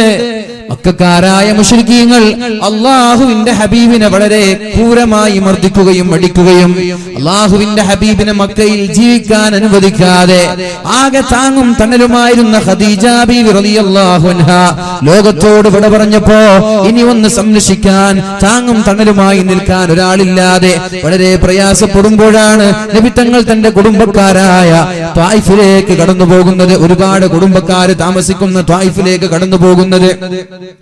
അവിടെ ലാ ഇലാഹ ഇല്ലല്ലാഹ് മുഹമ്മദുർ റസൂലുള്ളാഹ്, അല്ലാഹുവല്ലാതെ ഒരു ദൈവമില്ല എന്നും മുഹമ്മദ് റസൂലുള്ളാഹ് അല്ലാഹുവിന്റെ പ്രവാചകനാണെന്നും പറഞ്ഞു. ഞാൻ അല്ലാഹുവിന്റെ പ്രവാചകനാണ്, അല്ലാഹു ഏകനായ ഇലാഹാണ്, അല്ലാഹുവല്ലാതെ മറ്റൊരു ദൈവമില്ല, അല്ലാഹു ഏകനായ ദൈവമാണ്. നിങ്ങളുടെ ലാത്തയോ നിങ്ങളുടെ ഹുസ്സയോ നിങ്ങളുടെ മനാത്തയോ നിങ്ങൾ വിശ്വസിച്ചു പോകരുത്. അല്ലാഹുവാണ് ലോകത്തിന്റെ സൃഷ്ടാവ്, അല്ലാഹുവാണ് ഈ ലോകത്തിന്റെ നിയന്ത്രണം ഏറ്റെടുത്തിരിക്കുന്നത്. അതുകൊണ്ട് ഏകനായ റബ്ബിനെ മാത്രമേ നിങ്ങൾ സാഷ്ടാംഗം ചെയ്യാൻ പാടുള്ളൂ എന്ന് പറഞ്ഞപ്പോ അല്ലാഹുവിന്റെ ഹബീബിനെതിരെ ക്രൂരമായ ആക്ഷേപങ്ങൾ എറിഞ്ഞുവിട്ട ആളുകൾ, ഹബീബിനെതിരെ കല്ലെറിഞ്ഞവർ, ഹബീബിനെ ആക്ഷേപിച്ചവർ, ഹബീബിനെ ചീത്ത വിളിച്ചവർ, ഹബീബിനെ മർദ്ദിച്ചവർ, നടക്കാൻ കഴിയാതെ മുത്തു റസൂലുള്ളാഹി സ്വല്ലല്ലാഹു അലൈഹി വസല്ലം തായിഫിന്റെ മണലാരുണ്യത്തിലൂടെ മുടന്തി നടന്നിട്ട് ഹബീബ് താഴെ വീഴുകയാണ്. ആരാണ് ഈ താഴെ വീഴുന്നത്? ദീനുൽ ഇസ്ലാം, ലാ ഇലാഹ ഇല്ലല്ലാഹ് മുഹമ്മദുർ റസൂലുള്ളാഹ്, അല്ലാഹു അല്ലാതെ മറ്റൊരു ദൈവമില്ല, ഞാൻ അല്ലാഹുവിന്റെ പ്രവാചകനാണ് എന്ന് പറഞ്ഞതിന്റെ പേരിൽ നിങ്ങൾ വ്യഭിചരിക്കരുത്, ഹറാമ് കാണരുത്, ഹറാമ് ചെയ്യരുത്, ഹറാമ് തിന്നരുത്, കുടുംബബന്ധം നിഷേധിക്കരുത്, കൊലപാതകങ്ങൾ നടത്തരുത്, അയൽവാസിയെ വേദനിപ്പിക്കരുത്. ഇതല്ലേ പരിശുദ്ധമായ ഇസ്ലാമിന്റെ ആശയം? ഇതാണല്ലോ ഇന്ന് ഇന്ത്യ മഹാരാജ്യത്തെ പാവപ്പെട്ട മുസ്ലിമീങ്ങളായ ആളുകൾ ഇന്നും ലോകത്ത് പ്രചരിപ്പിച്ചുകൊണ്ടിരിക്കുന്ന ആശയങ്ങൾ ഇതാണല്ലോ. ഒരാളെയും അവിഹിതമായി ഒരാളുടെ സമ്പത്ത് അപഹരിക്കാൻ പാടില്ല, ഒരാളെയും ആക്രമിക്കാൻ പാടില്ല, മറ്റൊരാളെ കുറിച്ച് പരദൂഷണം പറയാൻ പാടില്ല, മറ്റൊരാളെ കുറിച്ച് ആരോപണം പറയാൻ പാടില്ല, ഒരാളുടെ രക്തവും ചിന്താൻ പാടില്ല, ഒരു ദുർഹം പോലും മോഷ്ടിക്കാൻ പാടില്ല. ഇങ്ങനെ മനോഹരമായ ആശയം സമുദായത്തിന്റെ മുന്നിൽ ഏൽപ്പിച്ച ഈ പരിശുദ്ധ ദീനിനെതിരെയാണല്ലോ ആക്ഷേപങ്ങൾ ഉണ്ടാക്കുന്നത്. ഇവരെയാണല്ലോ പാകിസ്ഥാനിലേക്ക് പറഞ്ഞേക്കുന്നത്, ഇവരെയാണല്ലോ ഇന്ത്യയിൽ നിന്ന് പുറത്തു പോകാൻ പറയുന്നത്, ഇവരെയാണല്ലോ ഇല്ലാത്ത ബീഫിന്റെ പേരിൽ കൊലപാതകങ്ങൾ നടത്തുന്നത്, ഇവരെയാണല്ലോ പള്ളിയിൽ കയറി കൊലപാതകങ്ങൾ നടത്തുന്നത്. ലാ ഇലാഹ ഇല്ലല്ലാഹ്, അല്ലാഹു വലിയവനാണ്, അല്ലാഹു വലിയവനാണ്, അല്ലാഹു അല്ലാതെ മറ്റൊരു ദൈവമില്ല, അല്ലാഹുവിന്റെ ഹബീബ് അല്ലാഹുവിന്റെ പ്രവാചകനാണ്, നിസ്കാരത്തിലേക്ക് വരണേ, വിജയത്തിലേക്ക് വരണേ എന്ന് പറഞ്ഞ പാവപ്പെട്ട മുഅദ്ദിനിന് പോലും പള്ളിയുടെ റൂമുകളിൽ, പള്ളിയുടെ മുറികളിൽ കിടന്നുറങ്ങാൻ പോലും സ്വൈര്യമില്ലാത്ത, സമാധാനമില്ലാത്ത കാലത്ത് ഞങ്ങൾക്ക് ചോദിക്കാനുള്ളത്, എന്ത് തെറ്റ് ചെയ്തതിന്റെ പേരിലാണ് ഇസ്ലാമിനെതിരെ നിങ്ങൾ ആക്ഷേപമുണ്ടാക്കുന്നത്? തെറ്റ് കാണിച്ചു തരട്ടെ, എന്ത് തെറ്റിന്റെ പേരിലാണ് ഇസ്ലാമിനെതിരെ ആക്ഷേപങ്ങൾ ഉണ്ടാക്കുന്നത്? ഇന്ത്യ മഹാരാജ്യത്ത് നടന്ന നൂറുകണക്കിന് സ്ഫോടനങ്ങളുടെ കഥകൾ, ഭീകരവാദങ്ങളുടെ, തീവ്രവാദങ്ങളുടെ, വർഗീയ ലഹളകളുടെ കഥകൾ എടുത്തു നോക്കുമ്പോ ഏതെങ്കിലും ഒന്നിൽ മുസ്ലിമീങ്ങൾ ഉൾപ്പെട്ടതാണോ നിങ്ങൾ ഇസ്ലാമിനെ ഇന്ത്യയിൽ നിന്ന് അടിച്ചോടിക്കാൻ നിങ്ങൾ ശ്രമിക്കുന്നത്? നൂറുകണക്കിന് വർഗീയ ലഹളകൾക്ക് നിങ്ങൾ തന്നെ നേതൃത്വം നൽകി ഏതെങ്കിലും ഒന്നിൽ മുസ്ലിം നാമധാരികൾ പെട്ടുപോയതിന്റെ പേരിലാണോ നമ്മളെ രാജ്യദ്രോഹികളാക്കി മുദ്രകുത്താൻ നിങ്ങൾ ശ്രമിക്കുന്നത്? ഒന്നേ പറയാനുള്ളൂ, എത്ര ശ്രമിച്ചാലും എത്ര നിങ്ങൾ അധ്വാനിച്ചാലും പക്ഷെ ഇന്ത്യ മഹാരാജ്യം എന്ന് പറയുന്ന ഭൂമിയുണ്ടല്ലോ, അരുത് കാട്ടാള അരുത്, സല്ലപിക്കുന്ന ഇണക്കിളികളെ വേട്ടയാടി അതിന്റെ രക്തം വീണ് ഇന്ത്യ മഹാരാജ്യത്തിന് കളങ്കമേൽപ്പിക്കരുത് എന്ന് പറഞ്ഞ സംസ്കാരമുള്ള ഭൂമിയാണിത്. ഈ ഭൂമിയിൽ ഇതിന്റെ അവസാനം വരെയുള്ള ഹൈന്ദവ സഹോദരങ്ങൾ മതത്തെയും മുസ്ലിമീങ്ങളെയും മറ്റുള്ള മതങ്ങളെയും ബഹുമാനിക്കുകയും ആദരിക്കുകയും ചെയ്യുന്ന ആളുകളാണ്. അവരുള്ള കാലത്തോളം നിങ്ങളുടെ ആരോപണങ്ങൾ വിലപ്പോകൂല എന്ന് ഞാൻ നിങ്ങളോട് വളരെ വ്യക്തമായി തന്നെ ഉണർത്തട്ടെ. നിർത്തുന്നതാണ് നല്ലത്. ആവശ്യമില്ലാതെ വർഗീയ ലഹളകൾ ഉണ്ടാക്കി എന്താണ് ഇവിടെ നേടാൻ പോകുന്നത്? എന്തുമാവട്ടെ, അള്ളാഹുവിന്റെ ഹബീബിന്റെ കാലം മുതൽ തന്നെ മുസ്ലിമീങ്ങൾ നേരിട്ട പ്രയാസങ്ങൾ ഇങ്ങനെയാണ്. ഇസ്ലാം തുടങ്ങിയത് ഇങ്ങനെയാണ്, പ്രയാസങ്ങളിലൂടെയാണ്. ലാ ഇലാഹ ഇല്ലല്ലാഹ് എന്ന് ചൊല്ലിയതിന്റെ പേരിൽ സുമയ്യ ബീവിയെ കൊന്നിട്ടില്ലേ? ബിലാൽ തങ്ങളെ മർദ്ദിച്ചിട്ടില്ലേ? ഹുബൈബ് തങ്ങളെ തൂക്കിലേറ്റിയിട്ടില്ലേ? സിദ്ദീഖ് തങ്ങളെ ബോധം കൊടുത്തിട്ടില്ലേ? ഹബീബിനെ വധിക്കാൻ 100 ഒട്ടകങ്ങൾ സമ്മാനം പ്രഖ്യാപിച്ചിട്ടില്ലേ? എന്ത് തെറ്റ് ചെയ്തു എന്ന് ചോദിച്ചാൽ അവർക്ക് കൈമലർത്തുക എന്നതല്ലാതെ പറഞ്ഞ് മറുപടി പറയാൻ പറ്റുക? എന്ത് മറുപടി പറയാൻ പറ്റുക? ഇന്നും അങ്ങനെയാണല്ലോ. എന്ത് മറുപടി പറയാൻ പറ്റുക? ഒന്നുമില്ല. പിന്നെ ഇവിടെ വർഗീയ കാട് കളിച്ച് രാഷ്ട്രീയ മുതലെടുപ്പ് നടത്തുന്ന അത്രയേ ഉള്ളൂ. അത് പ്രബുദ്ധരായ ഇന്ത്യ രാജ്യത്തിലെ, പ്രത്യേകിച്ചിട്ട് സാക്ഷര കേരളത്തിലെ മുസ്ലിമീങ്ങളും അമുസ്ലിമീങ്ങളും അത് മനസ്സിലാക്കണമെന്ന് സാന്ദർഭികമായി ഉണർത്തുകയാണ്. ഞാൻ പറഞ്ഞു വരുന്നത്, അള്ളാഹുവിന്റെ ഹബീബ് തായിഫിന്റെ മണലാരുണ്യത്തിൽ പോയി നബിത്തങ്ങളെ വേദനിപ്പിച്ചു. നബിത്തങ്ങൾ മുടന്തി നടന്നു, നബിത്തങ്ങൾ വീണു. നബിത്തങ്ങളെ സഹായിക്കാൻ ഒരാളില്ല. അപ്പോഴാണ് ഹബീബിനെ കൂക്കി വിളിക്കുകയും ഹബീബിനെതിരെ കല്ലെറിയുകയും ചെയ്ത തായിഫിന്റെ മണലാരുണ്യത്തിലെ കിങ്കരന്മാരായ ധിക്കാരികളായ ആളുകൾ ഓടി വരുന്നത്. ഓടി വരാൻ നമ്മൾ വിചാരിച്ചു ഓടി വരുമ്പോ ഒന്ന് സഹായിക്കാനാണ്. അല്ല, മുടന്തി വീണ് അവിടെ ഒരു ഭാഗത്ത് വീണ് കിടന്ന നബിത്തങ്ങളുടെ കൈ പിടിച്ചുയർത്തി നബിത്തങ്ങളോട് പറഞ്ഞു, മുഹമ്മദേ നടക്കൂ. നബിത്തങ്ങൾ നടന്നു. വേച്ച് നടക്കുകയാണ്. ആർക്ക് വേണ്ടി? സമുദായത്തിന് വേണ്ടി. അല്ലാഹുവിന്റെ ഹബീബ് വേച്ച് നടക്കുകയാണ്. നടക്കാൻ തുടങ്ങുമ്പോൾ പിൻഭാഗത്തു നിന്ന് വീണ്ടും തുടങ്ങി ഹബീബിന്റെ കാലുകളിലേക്ക് കല്ലെറിയാൻ. ഹബീബിന്റെ മടമ്പിലേക്ക്, ഹബീബിന്റെ കാലിലേക്ക് കല്ലെറിഞ്ഞു. ഹബീബിന്റെ കാലിൽ നിന്ന് രക്തം വാർന്നൊലിക്കാൻ തുടങ്ങി. നബിതങ്ങൾ നടക്കാൻ കഴിയാതെ തളർന്നു വീണു. വീണ്ടും വന്നു. അവർ ഹബീബിന്റെ കൈ പിടിച്ചുയർത്തി നബിതങ്ങളോട് നടക്കാൻ പറഞ്ഞു. മുഹമ്മദേ നടക്ക്. അല്ലാഹുവിന്റെ ഹബീബ് തായിഫിന്റെ മണലാരുണ്യത്തിലെ കുടുംബക്കാരുടെ സഹായം പ്രതീക്ഷിച്ച് കടന്നു വന്നതാണ്. സഹായിക്കുമല്ലോ എന്ന പ്രതീക്ഷയോടെ കടന്നു വന്നവരാണ് അവർ. സഹായിക്കുമെന്ന പ്രതീക്ഷയോടെ കടന്നു വന്നവരാണ്. പക്ഷേ അവരാണ് കല്ലെറിയുന്നത്, അവരാണ് ക്രമിക്കുന്നത്. നബിതങ്ങളോട് വീണ്ടും നടക്കാൻ പറഞ്ഞു. വീണ്ടും നബിതങ്ങളെ കല്ലെറിഞ്ഞപ്പോ നബിതങ്ങൾ മുടന്തി ഒരു മരത്തിന്റെ മറവിൽ വിശ്രമിച്ചു കൊണ്ടിരിക്കുമ്പോഴാണ് മഹാനായ പർവ്വതങ്ങളെ കാക്കുന്ന പർവ്വതങ്ങളുടെ ഉത്തരവാദിത്തമുള്ള മാലാക്കമാര് കടന്നു വരുന്നത്. യാ റസൂലല്ലാഹ്, അല്ലാഹുവിന്റെ ഹബീബേ, ലാ ഇലാഹ ഇല്ലല്ലാഹ് മുഹമ്മദുർ റസൂലുള്ളാഹ് എന്ന കലിമത്തു തൗഹീദിൽ വിശ്വസിക്കാൻ പറഞ്ഞതിന്റെ പേരിൽ ഇത്രയും നിഷ്ഠൂരമായി താങ്കളെ ആക്രമിച്ച ഈ സമുദായത്തെ, ഈ സമൂഹത്തെ, ഈ നാട്ടുകാരെ ഈ പർവ്വതത്തിന്റെ താഴെയിട്ട് ഞാൻ നശിപ്പിക്കട്ടെ. പർവ്വതങ്ങൾ അവരുടെ തലയുടെ മുകളിലിട്ട് ഞാൻ നശിപ്പിക്കട്ടെ. ഭൂമിയുടെ അടിയിലേക്ക് അവരെ താഴ്ത്തി ഞാൻ നശിപ്പിക്കട്ടെ എന്ന് ചോദിച്ചപ്പോ അല്ലാഹുവിന്റെ ഹബീബിന് ഓക്കേ എന്ന് പറഞ്ഞാൽ മതി. മൗനം സമ്മതമാണല്ലോ. നബിതങ്ങളൊന്നും മിണ്ടാതിരുന്നാൽ മതി. നിമിഷ നേരം കൊണ്ട് തന്നെ ആക്രമിച്ച ആളുകളെ എല്ലാവരെയും നശിപ്പിച്ച് കളയാനുള്ള ഒരു കഴിവ് അല്ലാഹുവിന്റെ ഹബീബിനുണ്ടായിട്ട് നബിതങ്ങൾ അവിടെ നിന്ന് പറയുന്ന മറുപടി, അവര് നശിച്ചത് കൊണ്ട് എനിക്കെന്ത് നേട്ടമാണുള്ളത്? പർവ്വതത്തിന്റെ താഴെ അവരെ കൊണ്ടുപോയി പർവ്വതങ്ങൾ ആകാശങ്ങളിലേക്ക് ഉയർത്തി അവരുടെ തലയിലേക്ക് പർവ്വതങ്ങൾ വലിച്ചെറിഞ്ഞ് അവരെല്ലാം ചതഞ്ഞ് മരിച്ചത് കൊണ്ട് എനിക്കെന്ത് നേട്ടമാണ് ലഭിക്കാനുള്ളത്?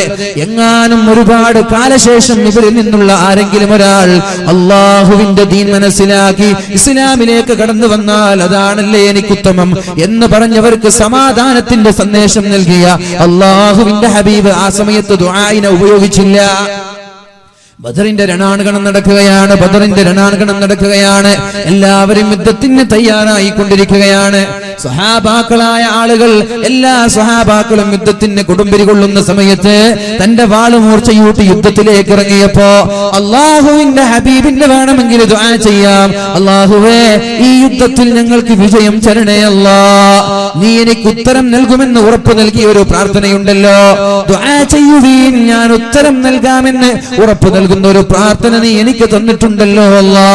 ഞാൻ നിന്നോട് ചോദിക്കുകയാണ്, ഈ ബദർ യുദ്ധത്തിൽ ഞങ്ങളെ വിജയിപ്പിക്കണമെന്ന് ദുആ ചെയ്യാ. പക്ഷെ അള്ളാഹുവിന്റെ ഹബീബ് ആ സമയവും ഉപയോഗിച്ചില്ല. 313ഓളം ആളുകൾ, ആയിരക്കണക്കിന് സുസജ്ജരായ സൈന്യങ്ങളോട് വീറോടെ വാശിയോടെ പടപൊരുതി വിജയിച്ച വിജയം അള്ളാഹുവിന്റെ ഹബീബ് ദുആ ചെയ്ത് ചോദിച്ചു വാങ്ങിയതല്ല. അള്ളാഹുവിന്റെ ഹബീബ് ദുനിയാവിൽ പ്രതിസന്ധിയുണ്ടായി, ഒരുപാട് പ്രയാസങ്ങൾ ഉണ്ടായിട്ട് ദുആ ചെയ്യാതെ ഈ ദുആയിനെ എടുത്തു വെച്ചു. എവിടേക്കെന്നറിയോ? ചെറുപ്പക്കാരാ, ആർക്കോ വേണ്ടി ഒച്ച വെക്കുന്ന നമ്മള്, ആർക്കോ വേണ്ടി ശബ്ദിക്കുന്ന നമ്മള്, ആർക്കോ വേണ്ടി സമയം കളയുന്ന നമ്മള്, ആർക്കോ വേണ്ടി ഉറക്കൊഴിക്കുന്ന നമ്മള്, നിങ്ങളാണിത് ആലോചിക്കേണ്ടത്. എന്താണ് അവർ നമ്മൾക്ക് വേണ്ടി ചെയ്തു തന്നത്? എന്നാൽ നമ്മൾക്കെല്ലാം ചെയ്തു തന്ന ഒരാളുണ്ട്, നമ്മളോർത്ത് കരഞ്ഞു പോയ ഒരാളുണ്ട്. മരണസമയത്ത് ഇന്നലിൽ മൗതില സക്കറാത്ത്, മരണത്തിന് വല്ലാത്ത വേദനയുണ്ട് എന്ന് പറയുന്ന സമയത്ത് ഫാത്തിമ ബീവി റളിയല്ലാഹു അൻഹയെ തന്റെ സമീപത്തേക്ക് വിളിച്ചിട്ട് ഫാത്തിമയോട് പറഞ്ഞു, ഫാത്തിമ, ഇന്ന് ഞാൻ മരിക്കാൻ പോവുകയാണെന്ന് പറഞ്ഞപ്പോ മഹദിയായ ഫാത്തിമ റളിയല്ലാഹു അൻഹ പറയുന്ന ഒരു വാക്കുണ്ട്, അല്ലാഹുവേ, എന്റെ ഉപ്പയുടെ വിഷമം ഓർക്കുമ്പോൾ എനിക്ക് വിഷമം തോന്നുകയാണ്, എന്റെ ഉപ്പയുടെ പ്രയാസം ഓർക്കുമ്പോൾ എനിക്ക് പ്രയാസം തോന്നുകയാണ്. മഹാനായ ഹസൻ ഹുസൈൻ റളിയല്ലാഹു അൻഹു കടന്നു വന്നിട്ട് പറയാണ്, വാ ജദ്ദാ, എന്റെ ഉപ്പാപ്പ, എന്റെ വല്യപ്പയുടെ വിഷമം ഓർക്കുമ്പോൾ ഞങ്ങൾക്ക് പ്രയാസം തോന്നുകയാണ്. എല്ലാവരും ചുറ്റുഭാഗത്ത് നിന്ന് കരഞ്ഞുകൊണ്ടിരിക്കുമ്പോഴാണ് അള്ളാഹുവിന്റെ ഹബീബ് അവിടെ നിന്ന് പറയുന്നത്, മരണത്തിന് അസഹനീയമായ വേദനയാണ് ആയിഷ, സഹിക്കാവുന്നതിലപ്പുറവും വേദനയുണ്ട് ആയിഷ, ഇത് താങ്ങാവുന്നതിലും അപ്പുറമാണെന്ന് അള്ളാഹുവിന്റെ ഹബീബായ റസൂലുള്ളാഹി സല്ലല്ലാഹു അലൈഹി വസല്ലം തങ്ങൾ ആയിഷയോട് പറഞ്ഞിട്ട് ആയിഷ ബീവി റളിയല്ലാഹു അൻഹയോട് പറയാണ്, ആയിഷ ഉമ്മത്തി, മരണസമയത്ത് വേദന അനുഭവിക്കുന്ന സമയത്ത് നബി തങ്ങൾ വിളിച്ചത് ഉമ്മത്തിനെയാണ്. തന്റെ സമുദായത്തിന്റെ കാര്യം റബ്ബിനോട് പറയാം. മരണസമയത്ത് വേദന എന്ന് പറഞ്ഞാലേ പ്രസവം മരണത്തിന്റെ ഭാഗമാണെന്നാണ് പറഞ്ഞത്. പ്രസവം പെണ്ണുങ്ങൾക്ക് പ്രസവ വേദന അറിയാം, ആണുങ്ങൾക്ക് അറിയില്ലല്ലോ. അപ്പോ പ്രസവം മരണത്തിന്റെ വേദന എന്ന് പറഞ്ഞ പ്രസവ വേദന അസഹനീയമാണ്. അപ്പൊ മരണവേദന ആലോചിച്ചാൽ പോരെ.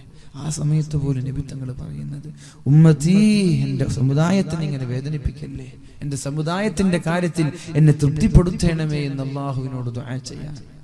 മഹാനായ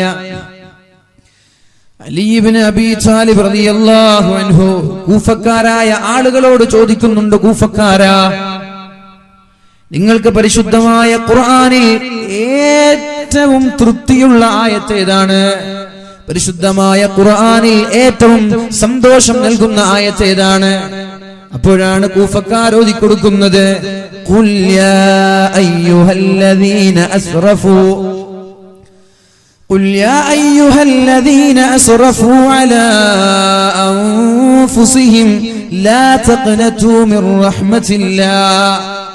തെറ്റുകൾ ഒരുപാട് ചെയ്ത്, തിന്മകളുടെ കൂമ്പാരങ്ങൾ ചെയ്ത്, ഒരുപാട് തെറ്റുകളിൽ മാത്രം മുഴുകി ജീവിച്ച ശരീരത്തോട് അതിക്രമം കാണിച്ച അടിമകളെ ഖുൽ നബിയെ പറഞ്ഞു കൊടുക്കു, നബിയെ, യാ അയ്യുഹല്ലദീന അസ്റഫൂ അലാ അൻഫുസിഹിം, വ്യഭിചാരത്തിന്റെയും മദ്യത്തിന്റെയും മയക്കുമരുന്നിന്റെയും അഡിക്റ്റായി കള്ളു കുടിച്ചു തോന്നിവാസം ചെയ്ത് കൊലപാതകം ചെയ്ത് ഫിത്നയുണ്ടാക്കി തിന്മ മാത്രം ചെയ്ത് നടക്കുന്ന ആളുകളെ, ലാ തഖ്നതു മിർ റഹ്മത്തില്ലാഹ്, നിങ്ങൾ അല്ലാഹുവിന്റെ കാരുണ്യത്തിൽ നിന്ന് നിരാശരാവാൻ പാടില്ല.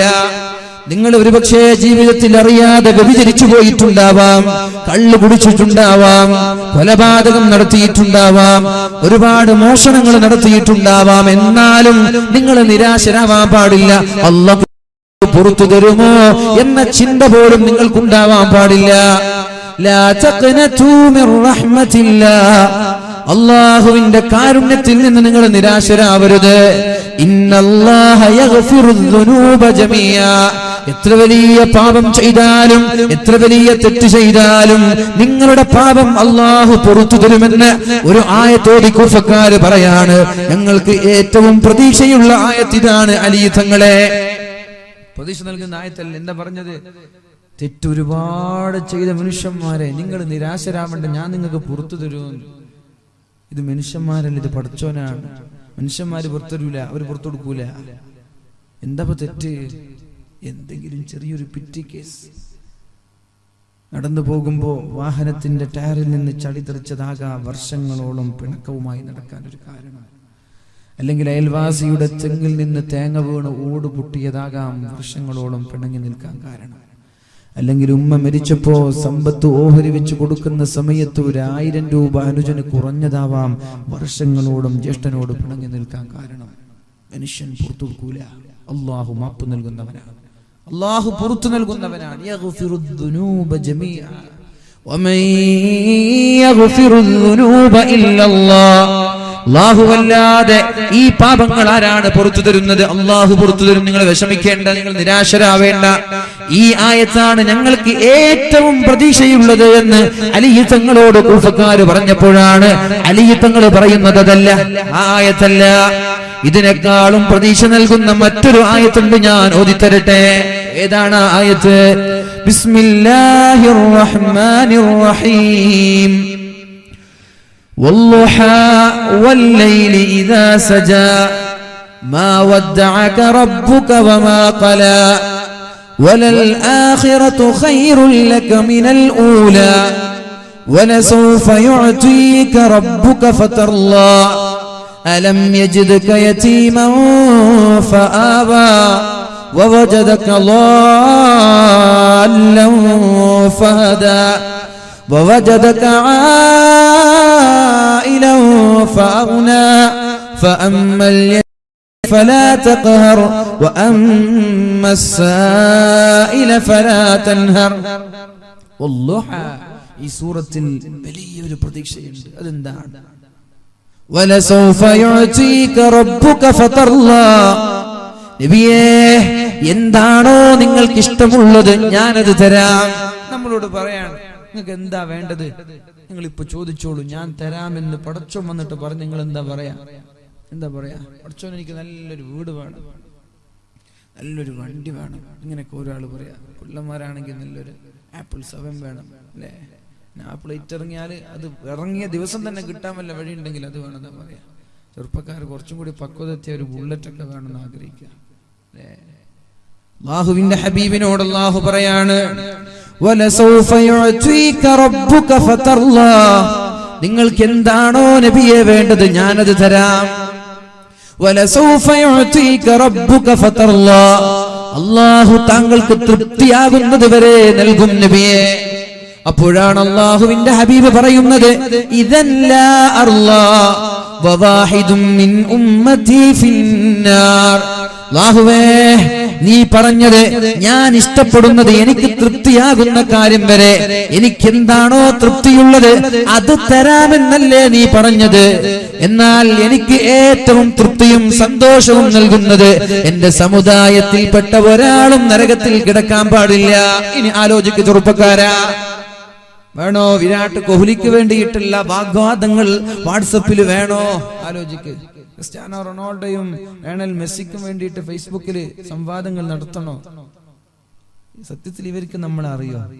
അവർ നമ്മളെ കണ്ടിട്ടുണ്ടോ? ഇനി കണ്ടാൽ മെയിൻ ചെയ്യോ ഉണ്ടോ? നിങ്ങൾ ആലോചിക്കാൻ വേണ്ടി പറയാം. വിഡ്ഢികളുടെ ലോകത്ത് ജീവിക്കരുത്. നിങ്ങൾ കളി കാണുന്നതോ അതിന്റെ സ്കോർ അറിയുന്നതോ ഒന്നുമല്ല ഞാൻ പറയുന്നത്. ഇവർക്ക് വേണ്ടിയിട്ടുള്ള വാഗ്വാദം അത് വിഡ്ഢിത്തരമാണ്. ബുദ്ധിയില്ലാത്ത വിഡ്ഢികളുടെ ലോകത്ത് ജീവിക്കുന്ന ആളുകളാണ് ഈ കൂട്ടരെന്ന് ഞാൻ വളരെ വ്യക്തമായി പറയാം. ഒരു മടിയില്ല വിഷയത്തിൽ. ഞാൻ പറഞ്ഞു, നിങ്ങൾ കളി കാണുന്നതോ അല്ലെങ്കിൽ സ്കോർ അറിയുന്നതോ വാർത്ത വായിക്കുന്നതോ അതൊന്നുമല്ല ഞാൻ പറയുന്നത്. ഞാൻ പറയുന്നത് ഈ വിഡ്ഢികളെ കുറിച്ചാണ്. കളി കഴിഞ്ഞു, അവർ പൈസ വാങ്ങിപ്പോയി, പിന്നെ അവർക്ക് വേണ്ടിയിട്ട് നമ്മളിവിടെ സംവാദം നടത്തിയില്ലാത്ത സമയം കളയുന്നത്. ആ സമയത്ത് ഈ നമ്മെ ഓർത്ത് കരഞ്ഞ ഹബീബിനൊരു സലാത്ത് ചൊല്ലിയാൽ അതായിരിക്കും നാളെ ആഖിറത്തിൽ ഏറ്റവും ഉപകാരം ഉണ്ടാവുക. അല്ലാഹു നമ്മൾക്ക് ബോധം നൽകട്ടെ. അല്ലാഹുവിന്റെ ഹബീബായ റസൂലുള്ളാഹി സ്വല്ലല്ലാഹു അലൈഹി വസല്ലമ തങ്ങളെ അല്ലാഹുവിനോട് പറയാണ്, ഇദൻ ലാ അർളാ വവാഹിദും മിൻ ഉമ്മതി ഫിന്നാർ, എന്റെ സമുദായത്തിൽപ്പെട്ട ഒരാൾ പോലും നരകത്തിൽ കിടക്കുന്നത് എനിക്കിഷ്ടമല്ല. സമുദായം എന്ന് പറഞ്ഞ നബി തങ്ങളുടെ കാലം മുതൽ അന്ത്യനാൾ വരെ, ഖിയാമത്ത് നാൾ വരെയുള്ള എന്റെ സമുദായത്തിലെ ഒരാളും നരകത്തിൽ കിടക്കുന്നത് എനിക്ക് ഇഷ്ടമല്ല. നബി തങ്ങൾ അല്ലാഹു പറഞ്ഞു, ഞാനത് തരാം. അപ്പോഴാണ് അല്ലാഹുവിന്റെ ഹബീബ് പറയുന്നത്, എന്നാൽ ഞാൻ സ്വർഗത്തിൽ നിന്നിറങ്ങി നേരെ നരകത്തിലേക്ക് ചെന്ന് നരകക്കാരായ ആരെങ്കിലും, എന്റെ സമുദായത്തിൽപ്പെട്ട ആരെങ്കിലും ഒരാൾ നരകത്തിൽ കിടക്കുന്നുണ്ടെങ്കിൽ അവന്റെ കൈ പിടിച്ചു നരകത്തിൽ നിന്ന് ഞാൻ അവനെ സ്വർഗത്തിലേക്ക് കൊണ്ടുപോകുമെന്ന് അല്ലാഹുവിനോട് പരിശുദ്ധ റസൂലുള്ളാഹ് അല്ലാഹു അവരിൽ നമ്മെ പെടുത്തുമാറാവട്ടെ. അതാണ് നമ്മൾ പറഞ്ഞത്, അൻത ഉമ്മുൻ അം അബൂ മാ റഅയ്നാ ഫീഹിമാ മിസ്ല ഹുസ്നിക ഖത്തു യാ സയ്യിദി ഖൈറൻ നബി. താങ്കൾ ഞങ്ങളുടെ ഉമ്മയെക്കാളും ഉപ്പയെക്കാളും ഞങ്ങൾക്ക് വലുതാണ്. കാരണം നാളെ ഉമ്മമാര് തിരിഞ്ഞു നോക്കാത്ത സമയമാണത്. യൗമ യഫിറുൽ മർഉ മിൻ അഖീ വ ഉമ്മിഹി വ അബീഹി വ സാഹിബതിഹി വ ബനീഹി. നാളെ മഹ്ശറ വൻസഭയിലേക്ക് കൂട്ടം കൂട്ടമായി ആളുകൾ ഓരോന്ന് ചൊല്ലുമ്പോ ഒരു ചാൺ മുകളിലുള്ള സൂര്യന്റെ ചൂടേറ്റ് വിയർത്തു കുളിക്കുമ്പോഴാണ് ഇന്ന് നമ്മൾക്ക് ഭക്ഷണം നൽകിയ, വസ്ത്രം നൽകിയ ഉപ്പയെ കാണുന്നത്. ഉപ്പാ, എന്നെ രക്ഷപ്പെടുത്തുമോ എന്ന് ചോദിക്കുമ്പോ എനിക്ക് പറ്റൂല, എനിക്ക് എന്റെ കാര്യം നോക്കാനുണ്ട്. ഉപ്പ പറയാൻ, ഏതുപ്പ? ഇന്ന് ഫോൺ വേണമെന്ന് പറഞ്ഞപ്പോ ഫോൺ വാങ്ങിച്ചു തന്ന ഉപ്പ അവിടെ നിന്ന് പറയാൻ, എനിക്ക് പറ്റൂല. പിന്നെയാണ് സ്വന്തം ഉമ്മയെ കാണുന്നത്. ഉമ്മ, ഞാൻ വല്ലാതെ കഷ്ടപ്പാടിലാണുമ്മ, നിങ്ങളൊന്ന് സഹായിക്കുമോ? ഉമ്മ പറഞ്ഞു, എനിക്കും പറ്റൂല മോനെ. നിങ്ങൾ ഉറങ്ങിയില്ലെങ്കിൽ ഉമ്മമാര് രാത്രി ഉറങ്ങാറില്ല. നിങ്ങൾ ഭക്ഷണം കഴിച്ചില്ലെങ്കിൽ ഉമ്മമാര് ഭക്ഷണം കഴിക്കാറില്ല.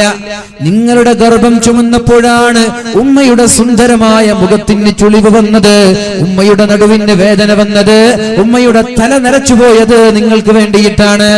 നിങ്ങളെ ഓർത്ത് കരഞ്ഞിട്ടാണ് പാവപ്പെട്ട ഉമ്മയുടെ കണ്ണിൽ നിന്ന് കണ്ണുനീർ തീർന്ന് ഉമ്മയുടെ കാഴ്ചശക്തി നഷ്ടപ്പെട്ടു പോയത്. ആ പാവം ഉമ്മ ഇവിടെ എല്ലാം നിങ്ങൾക്ക് വേണ്ടി സമർപ്പിച്ച ഉമ്മ നാളെ മഹ്ശറയിലെത്തുമ്പോൾ പറയുന്നത്, പൊന്നുമോനെ, നിന്നെ രക്ഷിക്കാനുള്ള സമയമല്ല ഇത്. നഫ്സി, എനിക്കെന്റെ കാര്യം നോക്കാനുണ്ട്. ഉപ്പ കൈവടിഞ്ഞു, ഉമ്മ കൈവടിഞ്ഞു, ജ്യേഷ്ഠാനുജന്മാര് കൈവടിഞ്ഞു, മക്കള് കൈവടിഞ്ഞു, എല്ലാവരും കൈവടിഞ്ഞപ്പോ കൈവടിയാത്ത ഒരാളുണ്ട്. അതാണ് മുഹമ്മദുർ റസൂലുള്ളാഹ്. എല്ലാരും കൈവടിയും, ഒരാളും തിരിഞ്ഞു നോക്കൂല. ഉമ്മ ഉപ്പൊക്കെ കഴിഞ്ഞിട്ടാണ് ആദം നബിയുടെ അടുത്ത് പോ, ആദം നബിയെ, ആദം ഉപ്പാപ്പ ഒന്ന് രക്ഷിക്കുമോ? എനിക്ക് പറ്റൂല. നൂഹ് നബിയെ ഒന്ന് രക്ഷപ്പെടുത്തുമോ? എനിക്ക് പറ്റൂല. ഇബ്രാഹിം നബിയെ, നിങ്ങൾ അല്ലാഹുവിന്റെ ചങ്ങാതിയല്ലേ, നിങ്ങൾ അല്ലാഹുവിന്റെ സുഹൃത്തല്ലേ, മുത്തുനബിയുടെ ഉപ്പാപ്പയല്ലേ, ഒന്ന് രക്ഷപ്പെടുത്തുമോ? മൂസാ നബിയെ, ഈസാ നബിയെ ഒന്ന് രക്ഷപ്പെടുത്തുമോ എന്ന് പറഞ്ഞപ്പോ എല്ലാവരും കൈമലർത്തി നമ്മളെ തിരിച്ചേക്കുമ്പോ ആ ചുട്ടുപൊള്ളുന്ന ഭൂമിയിൽ അല്ലാഹുവിന്റെ ഹബീബ് സുജൂദ് കിടക്കുന്നത് ആർക്ക് വേണ്ടിയാണ്? ചെറുപ്പക്കാരാ, ആർക്ക് വേണ്ടിയാണ് ആ സുജൂദിൽ കിടക്കുന്നത്? നബി തങ്ങൾക്ക് വേണ്ടിയിട്ടാണോ? നബി തങ്ങൾക്ക് അതിന്റെ ആവശ്യമില്ല. നബി തങ്ങൾ എന്ന സ്വർഗത്തിലാണ്. ആർക്ക് വേണ്ടി? നമ്മൾക്ക് വേണ്ടി. തിരിച്ചറിഞ്ഞുകൂടെ ഈ സ്നേഹം? വൺ വേ ആയിക്കൂടല്ലോ. ആ സ്നേഹം വൺ വേ ആണ്. ഇങ്ങോട്ടേ സ്നേഹിച്ചിട്ടുള്ളൂ, അങ്ങോട്ട് നമ്മൾ സ്നേഹിക്കുന്നില്ല. إن كان حبك صادقا لأطعته إن المحب لمن يحب يطيع. നിങ്ങൾ സ്നേഹമുണ്ട് എന്ന് പറഞ്ഞിട്ട് റബീഉൽ അവ്വലിന്റെ 12ന്റെ രാത്രികളിൽ തോരണങ്ങൾ വെക്കുന്നുണ്ടല്ലോ, അത് കാപ്പട്യത്തിന്റെ നുണയുടെ സ്നേഹമാണ്. ആ സ്നേഹത്തിൽ അല്പം പോലും യാഥാർത്ഥ്യമില്ല. ഉണ്ടെങ്കിൽ രാത്രി മുഴുവനും തോരണങ്ങൾ ഉണ്ടാക്കി ഡെക്കറേഷൻ വെച്ച് സുബഹി നിസ്കരിക്കാതെ കിടന്നുറങ്ങാൻ എങ്ങനെ പറ്റും ഒരു ചെറുപ്പക്കാരന്?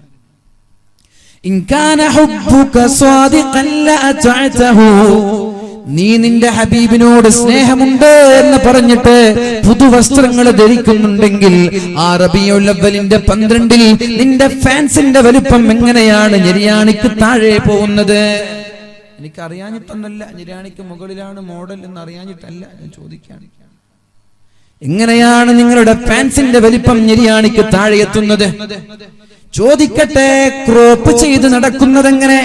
അല്ലാഹുവിന്റെ ഹബീബിന് ഇഷ്ടമില്ലാത്ത ഹെയർ സ്റ്റൈല്. ആരെ കണ്ടിട്ടാണ് ഇത് ചെയ്തത്? ആരാണിത് തുടക്കം കുറിച്ചത്? ആരാണ് ഈ മോഡൽ നിനക്ക് പഠിപ്പിച്ചു തന്നത്? നിന്റെ ഹെയർ സ്റ്റൈൽ ഉണ്ടല്ലോ, ഇവിടെ മാത്രം ക്രോപ്പ് ചെയ്ത് പൂവൻകോഴിയെ പോലെ നിന്റെ മുൻഭാഗത്ത് മാത്രം മുടി വെച്ച് നടക്കുന്ന ചെറുപ്പക്കാരാ, നീ നിന്റെ ഹബീബിനോട് സ്നേഹമുണ്ട് എന്ന് പറഞ്ഞാൽ അത് പച്ച നുണയാണ്, കല്ല് വെച്ച നുണയാണെന്ന് പറയാൻ ഞാൻ ഇവിടെ സന്നദ്ധത കാണിക്കുകയാണ്. നിന്റെ സ്നേഹം ആത്മാർത്ഥതയുള്ള സ്നേഹമല്ല, അത് കാപട്യത്തിന്റെ ലക്ഷണങ്ങൾ കാണുന്നുണ്ട്. അത് കള്ളമാണ്, അത് നുണയാണ്, അത് വിശ്വസിക്കാൻ പറ്റൂല. നിനക്ക് നിന്റെ ഹബീബിനോട് യഥാർത്ഥ സ്നേഹമുണ്ടെങ്കിൽ നീ നിന്റെ ഹെയർ സ്റ്റൈൽ അങ്ങനെ ആക്കൂല. നിനക്ക് സ്നേഹം ആരാ ക്രിസ്ത്യാനോ, ആരാ ഹെയർ സ്റ്റൈൽ ഉള്ളത്, ആരാ കളിക്കാരോ, അവരെ പോലെ അവർക്ക് വേണ്ടിയിട്ടാണ് നീ ജീവിക്കുന്നത്. നിന്റെ ജീവിതം ഓൺലി നീ ചെലവഴിച്ച് നിന്റെ ഈ കളിക്കാർക്കും സിനിമക്കാർക്കും വേണ്ടിയിട്ട്. താടി എല്ലാ ചെറുപ്പക്കാർക്കും ഇന്ന് താടിയാണ്. ഉസ്താദുമാർ എത്ര കഷ്ടപ്പെട്ടിട്ടാ വേദ പറഞ്ഞ പണ്ടൊക്കെ, താടി പഠിക്കരുതേ, താടി പഠിക്കരുതേ. ചെറുപ്പക്കാർക്കൊക്കെ ഇന്ന് താടിയാണ്. നിബിത്തങ്ങളോടുള്ള സ്നേഹം കൊണ്ടാണോ? ആണെന്ന് പറയാൻ പറ്റുമോ? ആ താടി നിബിത്തങ്ങളോടുള്ള സ്നേഹം കൊണ്ടാണെങ്കിൽ നിമിഷങ്ങൾ, ഓരോ നിമിഷങ്ങളും നിങ്ങൾക്ക് കൂലിയാണ്. ആ താടി അല്ലാതെ മറ്റുള്ള ആളുകളെ കണ്ടിട്ട് വെച്ചതാണെങ്കിൽ ഒന്നും കിട്ടൂല, ഒന്നും കിട്ടൂല. ഒരു പക്ഷേ കുറ്റമായിരിക്കും അതുകൊണ്ട് കിട്ടുക. അതുകൊണ്ട് എന്നെ ചെറുപ്പക്കാരാ, അല്ലാഹുവിന്റെ ഹബീബായ മുത്തു റസൂലുള്ളാഹ് ആ ചുട്ടുപൊഴുത്ത ആ ചെമ്പിന്റെ ഭൂമിയിൽ സുജൂദിൽ കിടക്കുന്നത് ആർക്കു വേണ്ടിയാണ്? ആർക്കു വേണ്ടിയാണ്? അല്ലാഹു പറയാണ്, നബിയെ തല ഉയർത്തണം. അല്ലാഹുവിന്റെ ഹബീബ് തല ഉയർത്തുമ്പോൾ പറയുന്നൊരു ഡിമാൻഡ് ഉണ്ട്. അല്ലാഹുവേ, ഞാൻ തല ഉയർത്തണമെങ്കിൽ എന്റെ സമുദായത്തിലെ ഒരാളും നരകത്തിൽ കിടക്കാൻ പാടില്ല. എന്റെ സമുദായത്തിലെ ഒരാളും നരകത്തിൽ കിടക്കാൻ പാടില്ല. അല്ലാഹു സമ്മതിക്കുകയാണ്. എന്നിട്ട് നബി തങ്ങൾ പറയുന്ന ഒരു വാക്കുണ്ട്, ഇല്ലാ മൻ ഹബസഹുൽ ഖുർആൻ. ഞാനങ്ങനെ അല്ലാഹുവിന്റെ സമ്മതത്തോടെ നരകത്തിൽ പോയി കൈപിടിച്ച് സ്വർഗത്തിലേക്ക് കൊണ്ടുപോകുമ്പോ പരിശുദ്ധ ഖുർആൻ ഓടി വന്ന് തടയും, നബിയെ ഇയാളെ കൊണ്ടുപോവാൻ പാടില്ല.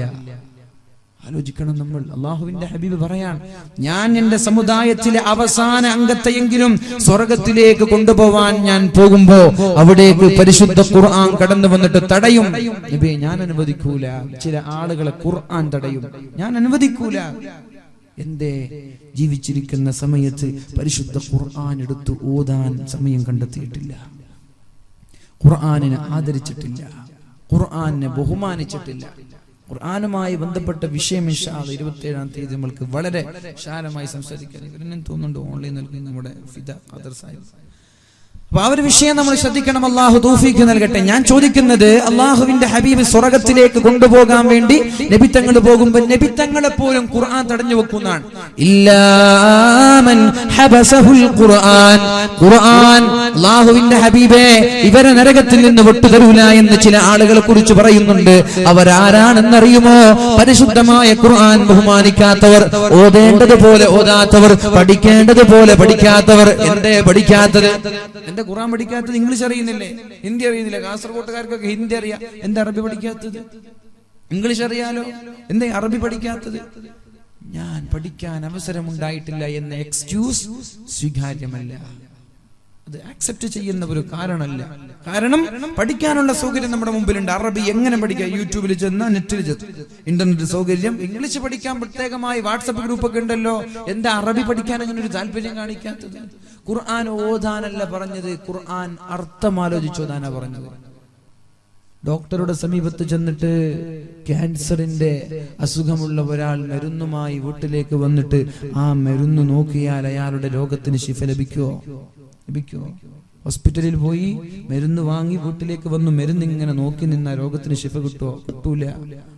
ഇനി പോട്ടെ, ഡോക്ടർ തരുന്ന മരുന്ന് ഓരോന്നിരുന്നെടുത്ത് വായിച്ചതിന്റെ ലിസ്റ്റും വായിച്ച് അത് കുടിക്കാതെ റൂമിൽ വെച്ചാൽ ഏതായാലും ശിഫ കിട്ടൂല, അല്ലെ? ഇനി കുടിച്ച് എങ്ങനെ പറഞ്ഞതുപോലെല്ല കുടിച്ച്, രാവിലെ കുടിക്കേണ്ടത് വൈകുന്നേരം കുടിച്ചു, വൈകുന്നേരം കുടിക്കേണ്ടത് രാവിലെ കുടിച്ചു, ശിഫ കിട്ടുമോ? കിട്ടൂല. എന്ന ഖുർആൻ ഓതേണ്ടത് അർത്ഥമാലോചിച്ചിട്ടാണ്. അങ്ങനെ ഓതുമ്പോഴേ അതിന്റെ യഥാർത്ഥ ഫലം നുകരാൻ നമ്മൾക്ക് പറ്റുള്ളൂ. കൂലിയൊക്കെ കിട്ടും, കൂലി കിട്ടൂല എന്ന് ഞാൻ പറയില്ല. ഖുർആൻ അർത്ഥമറിയാതെ ഒരാൾ ഓതാണ് അവർക്ക് കൂലി കിട്ടൂല എന്നൊന്നും ഞാൻ പറയില്ല. പക്ഷേ ഇങ്ങനൊരു ഹദീസ് കാണുന്നുണ്ട്,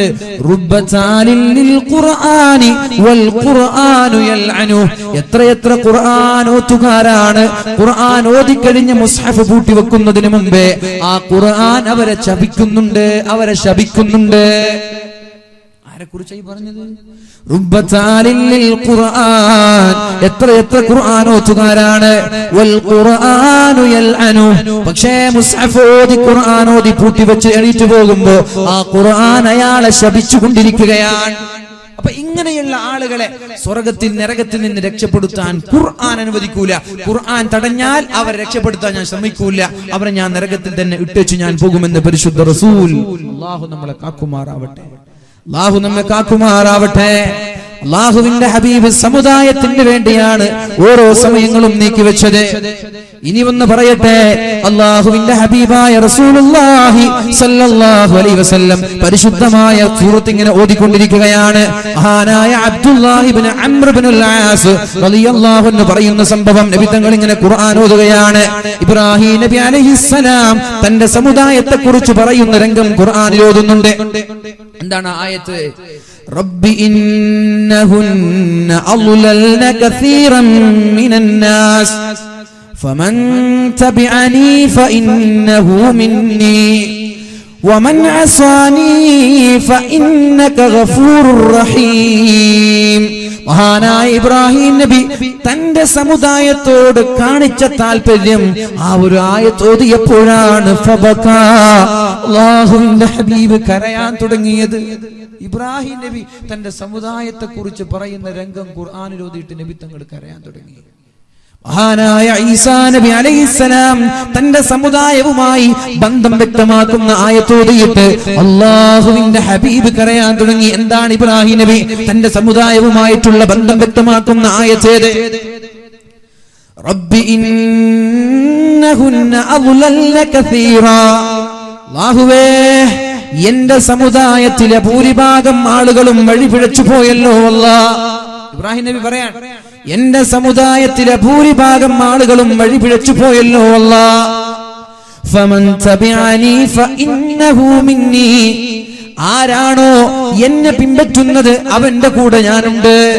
നബി തങ്ങൾ അങ്ങനല്ല പറഞ്ഞത്, എന്നെ പിൻപറ്റിയ ആള് കൂടെ മാത്രമല്ല ഞാനുണ്ടെന്നല്ല നബി തങ്ങൾ പറഞ്ഞു. എന്നെ പിൻപറ്റിയാലും പിൻപറ്റിയില്ലെങ്കിലും നിങ്ങൾക്ക് വേണ്ടി വാദിക്കാൻ ഞാനുണ്ടാകും എന്നാണ് നബി തങ്ങൾ പറഞ്ഞത്. എന്നാൽ മഹാനായ ഇബ്രാഹിം നബി പറഞ്ഞത് അങ്ങനെയല്ല. എന്നെ പിൻപറ്റുന്ന ആളുകൾ അവരുടെ കൂടെയാണ് ഞാൻ ഉണ്ടാവുക.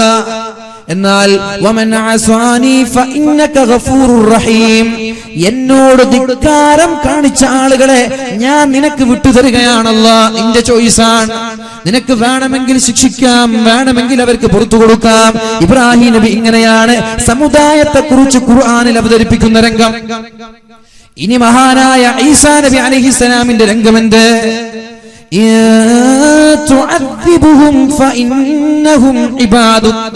അല്ലാഹുവേ, എന്റെ സമുദായത്തെ നീ ശിക്ഷിച്ചാൽ അവർ നിന്റെ അടിമകളാണ്, ഞാൻ എതിർക്കൂല. ഈസാ നബി ഇങ്ങനെയാണ് തന്റെ സമുദായത്തോട് ഈസാ നബി അഭിമുഖീകരിക്കുന്ന രംഗം ഇതാണ്. എന്റെ സമുദായത്തെ നീ ശിക്ഷിച്ചാൽ ഞാൻ ആ വിഷയത്തിൽ ഇടപെടൂല, കാരണം അവര് നിന്റെ അടിമകളാണ്. ഇനി നീ അവർക്ക് പുറത്തു കൊടുക്കുകയാണെങ്കിൽ അതും നിന്റെ ഇഷ്ടമാണ്. ഈ ആയത്ത് ഓതിയിട്ട് അല്ലാഹുവിന്റെ ഹബീബ് തന്റെ കൈകൾ ആകാശത്തേക്ക് ഉയർത്തിയിട്ട് നബി തങ്ങൾ കരയാണ്, അല്ലാഹുമ്മ ഉമ്മത്തി, അല്ലാഹുമ്മ ഉമ്മത്തി. അല്ലാഹുവേ എന്റെ സമുദായം, അല്ലാഹുവേ എന്റെ സമുദായം എന്ന് പറഞ്ഞ് അല്ലാഹുവിന്റെ ഹബീബ് കരയാൻ തുടങ്ങി. അപ്പോഴാണ് അല്ലാഹു തആല ജിബ്രീൽ അലൈഹിസ്സലാമിനെ വിളിച്ചിട്ട് മുത്ത് റസൂലിന്റെ സമീപത്തേക്ക് പറഞ്ഞു ജിബ്രീലേ, ഹബീബിനോട് ചോദിക്ക്, മുഹമ്മദിനോട് ചോദിക്ക്, എന്തിനാണ് കരയുന്നതെന്ന് ചോദിക്ക് എന്ന് നബി തങ്ങളോട് പറഞ്ഞപ്പോ, ജിബ്രീലിനോട് പറഞ്ഞപ്പോ മഹാനായ ജിബ്രീൽ അലൈഹിസ്സലാം നബി തങ്ങളുടെ സമീപത്തേക്ക് കടന്നു വരികയാണ്. യാ റസൂലല്ലാഹ്, അല്ലാഹുവിന്റെ ഹബീബേ, എന്തിനാണ് താങ്കൾ കരയുന്നത് എന്ന് ചോദിക്കാൻ അല്ലാഹു എന്നെ പറഞ്ഞയച്ചതാണ്. താങ്കൾ എന്തിനാണ് കരഞ്ഞത് എന്ന് അല്ലാഹുവിന്റെ ഹബീബിനോട് ചോദിച്ചപ്പോഴാണ് മുത്ത് റസൂലുള്ളാഹി സ്വല്ലല്ലാഹു അലൈഹി വസല്ലമ തങ്ങൾ മഹാനായ ജിബ്രീൽ അലൈഹിസ്സലാമിനോട് പറയുന്നത്, എനിക്ക് എന്റെ ഉമ്മത്തിനെ ഓർത്ത് ഞാൻ കരയാണ്. ഞാനിങ്ങനെ പറയില്ല, എന്നെ പിൻപറ്റിയ ആളുകളെ മാത്രം നീ രക്ഷപ്പെടുത്തിയാൽ പോരാ, അല്ലാഹുവേ എന്റെ സമുദായത്തെ മുഴുവനും നീ രക്ഷപ്പെടുത്തണേ എന്ന് മഹാനായ റസൂലുള്ളാഹി സ്വല്ലല്ലാഹു അലൈഹി വസല്ലമ തങ്ങൾ സമുദായത്തിന് വേണ്ടി കരഞ്ഞിട്ട് അല്ലാഹുവിലേക്ക് കൈയുയർത്തി ചോദിച്ചപ്പോഴാണ് ജിബ്രീൽ അലൈഹിസ്സലാം അല്ലാഹുവിന്റെ കോടതിയിലേക്ക് ചെല്ലുന്നത്. അല്ലാഹു ചോദിച്ചു, ജിബ്രീൽ, തങ്ങളുടെ പ്രശ്നം എന്താണ്? ഹബീബിന്റെ പ്രശ്നം എന്താണ്? മഹാനായ ജിബ്രീൽ അലൈഹിസ്സലാം പറഞ്ഞു, അല്ലാഹുവേ, ഉമ്മത്തിന്റെ കാര്യമോർത്തിട്ട് കരയാണ് നബി തങ്ങൾ, സമുദായത്തിന്റെ കാര്യമോർത്തിട്ട് കരയാൻ. അപ്പോഴാണ് അല്ലാഹു തആല ജിബ്രീൽ അലൈഹിസ്സലാമിനോട് പറഞ്ഞേക്കുന്നത്, മുഹമ്മദിനോട് പറഞ്ഞേക്കണം, ഇന്നാ സനുർദീക ഫീ ഉമ്മതിക, നിങ്ങളുടെ സമുദായത്തിന്റെ വിഷയത്തിൽ ഞാൻ നിങ്ങളെ തൃപ്തിപ്പെടുത്താം. സമുദായത്തിന്റെ കാര്യത്തിൽ നിങ്ങൾക്ക് ടെൻഷൻ അടിക്കേണ്ട ഒരു അവസ്ഥ ഉണ്ടാവൂല. നിങ്ങൾക്ക് തൃപ്തി ഉണ്ടാകുന്ന ഒരു കാര്യം, ഒരു വിഷയം അല്ലെങ്കിൽ ഒരു സാഹചര്യം ഞാൻ ഉണ്ടാക്കി തരാം. നിങ്ങളുടെ ഉമ്മത്തിനോർത്തിട്ട് നിങ്ങൾ കരയണ്ട. ഇന്നാ സനുർദീക ഫീ ഉമ്മതിക വലാ നസൂക, നിങ്ങളുടെ സമുദായത്തിന്റെ കാര്യത്തിൽ അങ്ങേക്ക് എന്താണോ തൃപ്തിയുള്ളത് അത് ഞാൻ തരാമെന്ന് ഹബീബിനോട് പറയണം, മുത്തുനബിയോട് പറയണമെന്ന് പരിശുദ്ധ റസൂലുള്ളാഹി സ്വല്ലല്ലാഹു അലൈഹി വസല്ലമ തങ്ങളോട് പറയണമെന്ന് അല്ലാഹു പറഞ്ഞേക്കുകയാണ് മഹാനായ ജിബ്രീൽ അലൈഹിസ്സലാമിലൂടെ. അപ്പോഴാണ് അല്ലാഹുവിന്റെ ഹബീബിന് സമാധാനമായത്. ഇനി നമ്മൾ ആലോചിക്കുക, ഇനി നമ്മൾ ചിന്തിക്കുക, നമ്മുടെ ജീവിതം ആർക്ക് വേണ്ടിയാണ് നമ്മൾ ചെലവഴിക്കേണ്ടത്? നമ്മുടെ സമ്പാദ്യം ആർക്ക് വേണ്ടിയാണ് ചെലവഴിക്കേണ്ടത്? ആലോചിക്കേണ്ട വിഷയമല്ലേ? ഇത്രത്തോളം സംഭവം. ഇതും വളരെ ലളിതമായ ചില വിഷയങ്ങളാണ്. ഉമ്മത്തിന് വേണ്ടി നബിത്തങ്ങൾ അനുഭവിച്ച പ്രയാസങ്ങൾ എണ്ണിയാൽ തീരൂല. ഈ ഒരു സംഭവം നമ്മുടെ ജീവിതത്തിൽ നമ്മൾ ഉൾക്കൊണ്ട് ആ ഹബീബിന് വേണ്ടി നമ്മൾ എന്ത് ചെയ്തു എന്ന് ആലോചിക്കേണ്ട സമയമാണ്. ഒരു 100 സ്വലാത്തെങ്കിലും ഹബീബിന് വേണ്ടി സമർപ്പിക്കാൻ നമ്മൾ തയ്യാറായിട്ടുണ്ടോ? മഹാനായ സാബിത്ത് ഇബ്നു ഖൈസ് റളിയല്ലാഹു അൻഹു ഒരു ആയത്തിറങ്ങിയപ്പോഴാണ് നേരെ പള്ളിയിൽ നിന്ന് ഇറങ്ങിച്ചെന്നിട്ട് വീട്ടിലേക്ക് പോലും കയറാതെ കരഞ്ഞ് തന്റെ ഒട്ടകങ്ങളെ മേയ്ക്കുന്ന ഒട്ടകങ്ങളെ കെട്ടിവെക്കുന്ന തൊഴുത്തിൽ കൊണ്ടുപോയി തന്റെ ശരീരത്തെ കെട്ടിവെച്ചിട്ട് ഒച്ചത്തിൽ കരയുന്നത് ഒരു ആയത്തിറങ്ങിയപ്പോ സാബിത്ത് ഇബ്നു ഖൈസ് റളിയല്ലാഹു അൻഹു ചെയ്ത പ്രവൃത്തിയാണ്. എന്ത് ആയത്തെന്നറിയോ? ലാ തർഫഉ അസ്വാതകും ഫൗക സൗതിൻ നബി, അല്ലാഹുവിന്റെ ഹബീബ് സല്ലല്ലാഹു അലൈഹി വസല്ലമ തങ്ങളുടെ ശബ്ദത്തെക്കാൾ ഉയർച്ചയിൽ നിങ്ങൾ സംസാരിക്കാൻ പാടില്ല. നിങ്ങൾ സംസാരിക്കുന്നതിനേക്കാൾ ഉച്ചത്തിൽ നിങ്ങൾ സംസാരിക്കരുത്. ലാ തർഫഉ അസ്വാതകും ഫൗക സൗതിൻ നബി, അല്ലാഹുവിന്റെ ഹബീബായ റസൂലുള്ളാഹി സ്വല്ലല്ലാഹു അലൈഹി വസല്ലം തങ്ങളെക്കാളും ഉച്ചത്തിൽ നിങ്ങൾ സംസാരിക്കരുത്. നിങ്ങളുടെ ശബ്ദം ഹബീബിനേക്കാൾ ഉയർന്നതായി നിങ്ങളുടെ ശബ്ദം വരാൻ പാടില്ല. വലാ തജ്ഹറൂ ലഹു ബിൽ ഖൗലി കജഹരി ബഅലികും, നിങ്ങൾ പരസ്പരം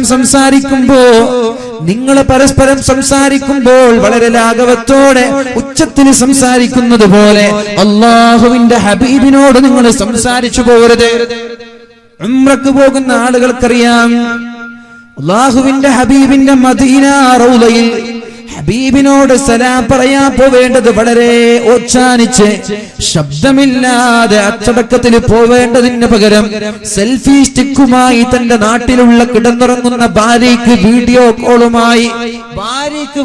കോൺഫറൻസ് നടത്താൻ എന്ത് തലയിൽ തട്ടമിടാതെ നെറ്റിയിട്ട് കിടന്നുറങ്ങുന്ന ഭാര്യയ്ക്ക് ഹബീബിന്റെ റൗളയിൽ ഇരുന്നിട്ട് സെൽഫി സ്റ്റിക്കിലൂടെ വീഡിയോ കോൺഫറൻസ് നടത്തുന്ന കാലം, ഇത് സത്യത്തിൽ സ്നേഹമാണോ കാപട്യമാണോ? ഞാൻ കണ്ടു എന്റെ മുന്നിൽ ഏതൊരു നാട്ടുകാരൻ, കേരളക്കാരൊന്നുമല്ല, ഏതൊരു നാട്ടുകാരൻ ഈ പിന്നിൽ ഈ മൊബൈലും പിടിച്ച് നടക്കുന്നത് ബാക്കിലുള്ള ആളുകളൊക്കെ കാണാൻ. എന്തായി കാണുന്നത്? അവിടെ തല പോലും മറക്കാതെ തട്ടമിടാതെ കിടന്നുറങ്ങുന്ന പെണ്ണ്, ഇതൊക്കെ കാണാൻ ഹബീബിന്റെ റൗളയിൽ. ഇത് ഹബീബിനോട് സ്നേഹമുള്ള ഒരാൾക്ക് ഇത് ചെയ്യാൻ പറ്റുമോ? ഹബീബ് സല്ലല്ലാഹു അലൈഹി വസല്ലമ തങ്ങൾക്ക് സലാം പറയാൻ പോകുമ്പോ ആ ഹബീബിന്റെ റൗളയിലൂടെ നടന്നു പോകുമ്പോൾ കയ്യിൽ എങ്ങനെയാണ് ചെരുപ്പ് പിടിക്കുക? ചെരുപ്പ് പിടിച്ചിട്ട് പോവാറില്ല വഴിയിലൂടെ. ആ റൗളയുടെ സമീപത്തെത്തുമ്പോൾ നമ്മുടെ മുട്ട് വിറച്ചു പോവാറുണ്ട്. ആരാണ് അവിടെ കിടക്കുന്നത്? ആരാണ് അവിടെ കിടക്കുന്നത്? ഉമ്മത്തിന് വേണ്ടി, സമുദായത്തിന് വേണ്ടി പ്രയാസങ്ങൾ മുഴുവനും സഹിച്ച് സമുദായത്തിന് വേണ്ടി കരഞ്ഞ് നാളെ മഹ്ശറയിൽ പോലും സമുദായത്തിന് വേണ്ടി ശബ്ദിക്കുന്ന പരിശുദ്ധ റസൂലുള്ളാഹ് സല്ലല്ലാഹു അലൈഹി വസല്ലം ആ ഹബീബിന്റെ റൗളയിലേക്ക് പോകുമ്പോ എങ്ങനെയാണ് കയ്യിൽ ചെരുപ്പ് പിടിച്ച് നമ്മൾക്ക് പോവാൻ പറ്റുക? അദബുകേടല്ലേ അത്? വൃത്തക്കേടല്ലേ അത്? എങ്ങനെയാണ് അവിടെ ഉന്തും തള്ളും തിരക്കുമുണ്ടാക്കുന്നത്? എങ്ങനെയാണ് അവിടെ സെൽഫി എടുക്കുന്നത്, സെൽഫി വീഡിയോ കോൺഫറൻസ് നടത്തുന്നത്? മഹാനായ സാബിത്ത് ഇബ്നു ഖൈസ് റളിയല്ലാഹു അൻഹു തന്റെ ജീവിതത്തിൽ തന്റെ ശബ്ദം അല്പം ഉച്ചത്തിലുള്ള ശബ്ദമായതിന്റെ പേരിൽ ഈ ആയത്ത് ഇറങ്ങിയപ്പോഴാണ് പള്ളിയിലേക്ക് പോവാതെ, ഹബീബിന്റെ മുന്നിൽ പെടാതെ, തന്റെ ഒട്ടകങ്ങളെ കെട്ടിവെക്കുന്ന തൊഴുത്തിൽ തന്റെ ശരീരത്തെ കെട്ടിവെച്ച് കരയാൻ തുടങ്ങിയത്.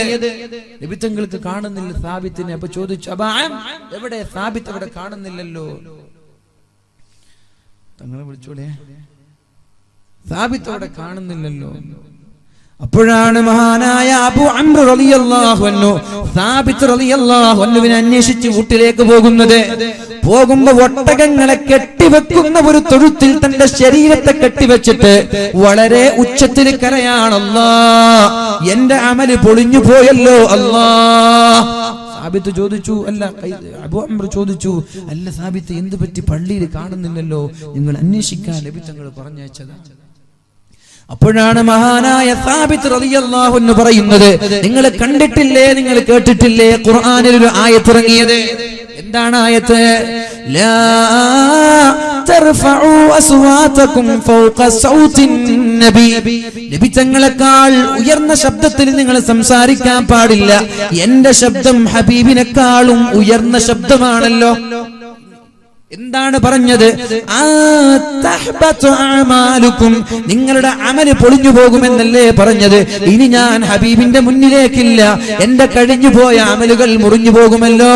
അനഫിന്നാർ, ഞാൻ നരകത്തിലേക്കാണോ എന്ന് ഞാൻ പേടിച്ചു പോവുകയാണ്.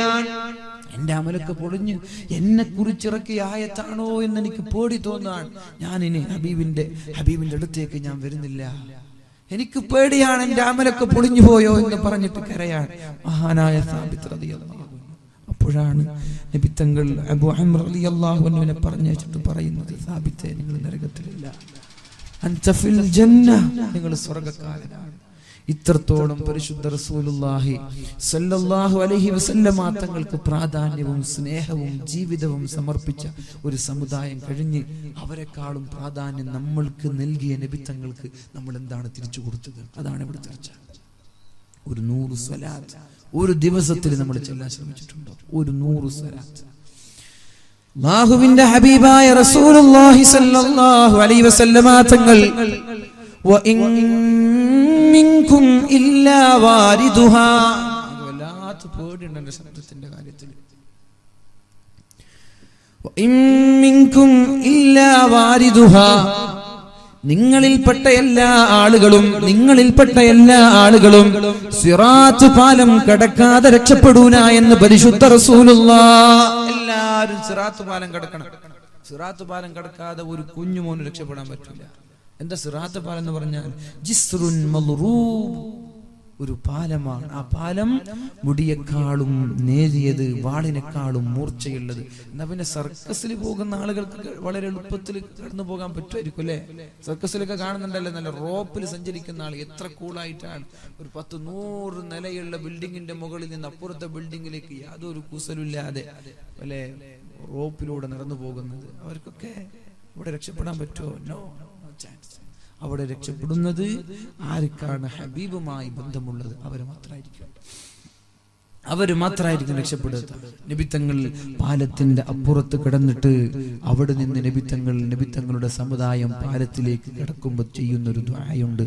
അല്ലാഹുമ്മ സല്ലിം അല്ലാഹുമ്മ സല്ലിം അല്ലാഹുമ്മ ആ പാലത്തിലൂടെ കടന്നു വരുന്നത് എന്റെ സമുദായമാണല്ലാ, അവരെ നീ രക്ഷപ്പെടുത്തേണമേ അല്ലാ. എന്റെ സമുദായമാണ് ആ പാലത്തിൽ കിടക്കുന്നത്, രക്ഷപ്പെടുത്തേണമേ അല്ലാ എന്ന് നബി തങ്ങളുടെ സമുദായത്തിലെ ഓരോ ആളുകളും കടന്നു പോകുമ്പോ പാലത്തിന്റെ മറുതലക്കൽ നിന്ന് നബി തങ്ങൾ ദുആ ചെയ്യുമെന്ന് പരിശുദ്ധ റസൂൽ മഹാന്മാരായ സ്വഹാബാക്കൾ പഠിപ്പിക്കുന്നുണ്ട് നമ്മൾക്ക് വേണ്ടി. ഇനി ഇവരൊക്കെ നമ്മൾക്ക് എന്ത് ചെയ്തു തന്നു? നമ്മുടെ വിലപ്പെട്ട സമയം കവർന്നെടുത്തു എന്നല്ലാതെ, നമ്മുടെ സമ്പാദ്യം മുഴുവനും കൊണ്ടുപോയി വലിയ കോടീശ്വരന്മാരായി വലിയ വലിയ റോയൽ വാഹനങ്ങളിൽ അവർ സഞ്ചരിച്ചു എന്നല്ലാതെ നമ്മുടെ സമുദായത്തിന് എന്ത് ചെയ്തു തന്നു എന്ന് അല്പം പോലും തലച്ചോറ്, നമ്മുടെ ബ്രെയിൻ, നമ്മുടെ തലയിൽ തലച്ചോറ് അല്പമെങ്കിലും ബാക്കിയുള്ള ചെറുപ്പക്കാർ ആലോചിക്കണം. എന്നിട്ട് അവർക്ക് വേണ്ടിയിട്ടുള്ള ഈ വാഗ്വാദങ്ങളും തർക്കങ്ങളും സംവാദങ്ങളും നിർത്തി ഒന്ന് മാന്യമായ ഒരു മനുഷ്യനായി ജീവിക്കാൻ നോക്കും. അല്ലാഹു തൗഫീഖ് ചെയ്യട്ടെ, അല്ലാഹു തൗഫീഖ് ചെയ്യട്ടെ. അപ്പൊ ഇവരൊക്കെ ഇങ്ങനെ, ഈ സ്വഹാബാക്കൾ നബി തങ്ങൾക്ക് സമർപ്പിച്ചത് ഇങ്ങനെയാണ് ജീവിതം. നബി തങ്ങൾ ഒരിക്കൽ വളരെ സന്തോഷത്തോടെ കടന്നു വരുമ്പോഴാണ് മഹാനായ ഒരു സ്വഹാബി ചോദിക്കുന്നത്, അല്ലാഹുവിന്റെ ഹബീബേ, മുഖത്ത് വല്ലാതെ പ്രസന്നതയുണ്ടല്ലോ, വല്ലാത്ത സന്തോഷമുണ്ടല്ലോ, എന്തു പറ്റി? ഇത് നിങ്ങൾക്ക് കേൾക്കണോ? അല്ലാഹുവിന്റെ ഹബീബ് പറഞ്ഞു, വമാലീ ലാ തത്വീബു നഫ്സി, എന്റെ ശരീരം എങ്ങനെയാണ് സന്തോഷം ലഭിക്കാതിരിക്കുന്നത്? നിങ്ങൾ ഇനി ആർക്കും ഇങ്ങനത്തെ ബോക്സ് കൊടുക്കരുത് കേട്ടോ. മോണിറ്റർ എന്ന് വെച്ചാൽ മോണിറ്റർ തന്നെ കൊടുക്കണം, അതിലേ ക്ലാരിറ്റി കിട്ടും.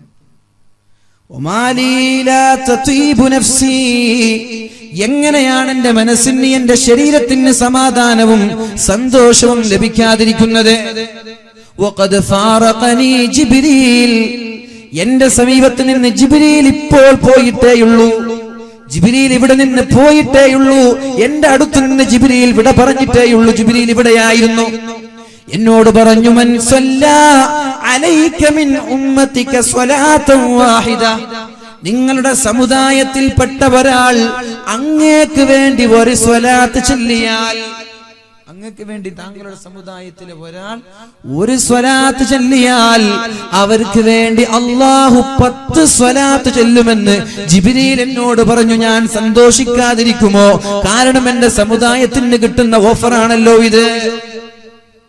അങ്ങേക്ക് വേണ്ടി ഒരു സ്വലാത്ത് അങ്ങയുടെ സമുദായത്തിൽപ്പെട്ട ഒരാൾ ചൊല്ലിയാൽ അവരുടെ 10 പാപം, 10 തിന്മകൾ, 10 ദോഷങ്ങൾ അല്ലാഹു പുറത്തു കൊടുക്കുമെന്ന് ജിബ്രീൽ അലൈഹിസ്സലാം പറഞ്ഞിട്ട് പോയിട്ടേയുള്ളൂ.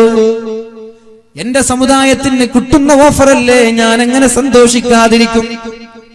നിങ്ങളുടെ സമുദായത്തിൽപ്പെട്ട ഒരാൾ, നിങ്ങളുടെ ഉമ്മത്തിൽപ്പെട്ട ഒരാൾ നിങ്ങൾക്ക് വേണ്ടി ഒരു സ്വലാത്ത് ചൊല്ലിയാൽ അവർക്ക് ഞാൻ സ്വർഗീയ ലോകത്ത് 10ഓളം സ്ഥാനമാനങ്ങൾ വർദ്ധിപ്പിക്കുമെന്ന് മലക്ക് പറഞ്ഞു. വിട പറഞ്ഞിട്ട് പോയിട്ടേയുള്ളൂ, ഞാൻ എങ്ങനെ സന്തോഷിക്കാതിരിക്കും? അതും എന്റെ സമുദായത്തിന് വേണ്ടിയല്ലേ. അതുമാത്രമല്ല, ഒരു സ്വലാത്ത് ചൊല്ലുമ്പോ അല്ലാഹു ഒരു മലക്കിനെ നിയോഗിക്കുന്നുണ്ട്. കേൾക്കണം സഹോദര, എന്റെ ശബ്ദം ശ്രവിക്കുന്ന സഹോദരിമാർ, ഓൺലൈനിലൂടെ വീക്ഷിക്കുന്ന ആളുകൾ, അവസാനമായി ഞാൻ എന്റെ വാക്കുകൾ ഉപസംഹരിക്കാൻ പോവാൻ, നിർത്താൻ പോവാൻ. നിർത്തുന്നതിന് മുമ്പ് എനിക്ക് നിങ്ങളോട് പറയാനുണ്ട്, പരിശുദ്ധ റസൂലുള്ളാഹി സ്വല്ലല്ലാഹു അലൈഹി വസല്ലം അല്ലാഹുവിന്റെ ഹബീബിന് വേണ്ടി സുബഹി നിസ്കാരത്തിന്റെയും മഗ്രിബിന്റെയും ഇടയിൽ ഒരു 100 സ്വലാത്ത് ചൊല്ലിയാൽ അന്ന് നിങ്ങൾ ചെയ്ത 1000 തിന്മകളാണ് അല്ലാഹു മായ്ച്ചു കളയുന്നത്. 100 സ്വലാത്ത് ചൊല്ലിയാൽ മതി. സുബഹി നിസ്കാരത്തിന്റെയും മഗ്രിബിന്റെയും ഇടയിൽ ഒരു 100 സ്വലാത്ത് ചൊല്ലിയാൽ 1000 തിന്മകൾ അല്ലാഹു മായ്ച്ചു കളയും. അല്ലാഹു തൗഫീഖ് ചെയ്യട്ടെ. അപ്പൊ നിങ്ങൾ ആലോചിക്കും, ഉസ്താദ് ഞങ്ങൾ 1000 തെറ്റൊന്നും ചെയ്തിട്ടില്ലല്ലോ. ചെയ്തിട്ടില്ലെങ്കിലോ? നിങ്ങൾ എത്ര 100 തെറ്റാണോ ചെയ്തത്, അത് മായ്ച്ച് ബാക്കി 900 ഇവിടെ ഉണ്ടാവും. നിങ്ങൾ ചെയ്തിട്ടില്ല എന്നൊന്നും ഞാൻ വിശ്വസിക്കില്ല, അത് വേറെ വിഷയമാണ്. നിങ്ങൾ അങ്ങനെ പറയാൻ, ഞാൻ 100 തെറ്റല്ലേ ചെയ്തിട്ടുള്ളൂ, അപ്പൊ എന്തുണ്ടാവും? ആ 100 ഇവിടുന്ന് ഡിലീറ്റ് ആകും, ബാക്കിയുള്ള 900 ഇവിടേക്ക് വരും, വീണ്ടും നമ്മുടെ സ്ഥാനത്തെത്തിക്കാം. ചൊല്ലിക്കൂടെ? നിമിത്തങ്ങളുടെ പേരിൽ ഒരു 100 സ്വലാത്ത് ചെല്ലാൻ 10 മിനിറ്റ്. സുബഹി നിസ്കാരം കഴിഞ്ഞ് മഗ്രിബിന്റെ സമയം വരെ പകലിൽ ഒരു 100 സ്വലാത്ത്, മഗ്രിബ് കഴിഞ്ഞ് സുബഹി വരെയുള്ള സമയത്ത് ഒരു 100 സ്വലാത്ത്, രാവിലെ 10 മിനിറ്റ്, രാത്രി 10 മിനിറ്റ് നിമിത്തങ്ങൾക്ക് വേണ്ടി. അള്ളാഹു ഒരു സ്വലാത്ത് ചൊല്ലുമ്പോൾ ഒരു മലക്കിനെ അള്ളാഹു നിയോഗിക്കുകയാണ് നമ്മൾക്ക് വേണ്ടി സുബഹി മുതൽ വൈകുന്നേരം വരെ ദുആ ചെയ്യാൻ ഒരു സ്വലാത്തിന് ഒരു മലക്ക്. അപ്പൊ നിങ്ങൾ വിചാരിക്കുമ്പോൾ ഒരാൾ 1000 സ്വലാത്ത് ചൊല്ലി 1000 മലക്കുകളോ, അങ്ങനെ ലോകത്തുള്ള ആളുകൾക്ക് എത്ര മലക്കുണ്ടാകും? ഇത് അള്ളാഹുവിന്റെ പട്ടാളമാണ്. ഇത് അള്ളാഹുവിന്റെ പട്ടാളമാണ്. അള്ളാഹുവിന്റെ പട്ടാളത്തെ നമ്മൾക്ക് കണക്കാക്കാൻ പറ്റൂല. ഇത് അള്ളാഹുവിന്റെ സൈന്യമാണ്. അള്ളാഹുവിന്റെ സൈന്യത്തെ കണക്കാക്കാൻ നമ്മൾക്ക് പറ്റൂല. അത് ഒരുപാടാണ്.